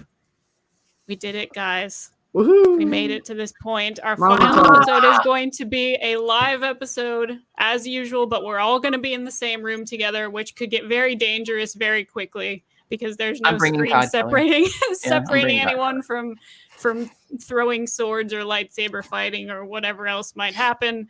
So it's going to be a very wild, very, very fun episode. Once again, thank you to everyone in the chat for hanging out. All of the links for everyone's social media will be down in the description. Is there anything anyone would like to plug before we head out? I have a Willow question. currently streaming on Disney Plus. Bang. Perfect. And Wonder Woman, just buy the Blu-ray, bitches. Just buy it. I have a proposal, not for you. What would it sound like to the rest of you? Jacob doesn't get a vote; it doesn't matter. What if we say tentatively, based on how long the last bracket takes and how drunk we are, that we all watch whatever the winning movie is that night? Oh, that'd be fun. I like that. I think we could vote that into being if we all want to do that. I think that's Yeah, a beautiful if thing. we're all shit faced At the and end there's of all still the like blood 6 and decisions tears. left, might not be a Yeah. good idea. All right. I think we should tentatively say that we are absolutely going to do that.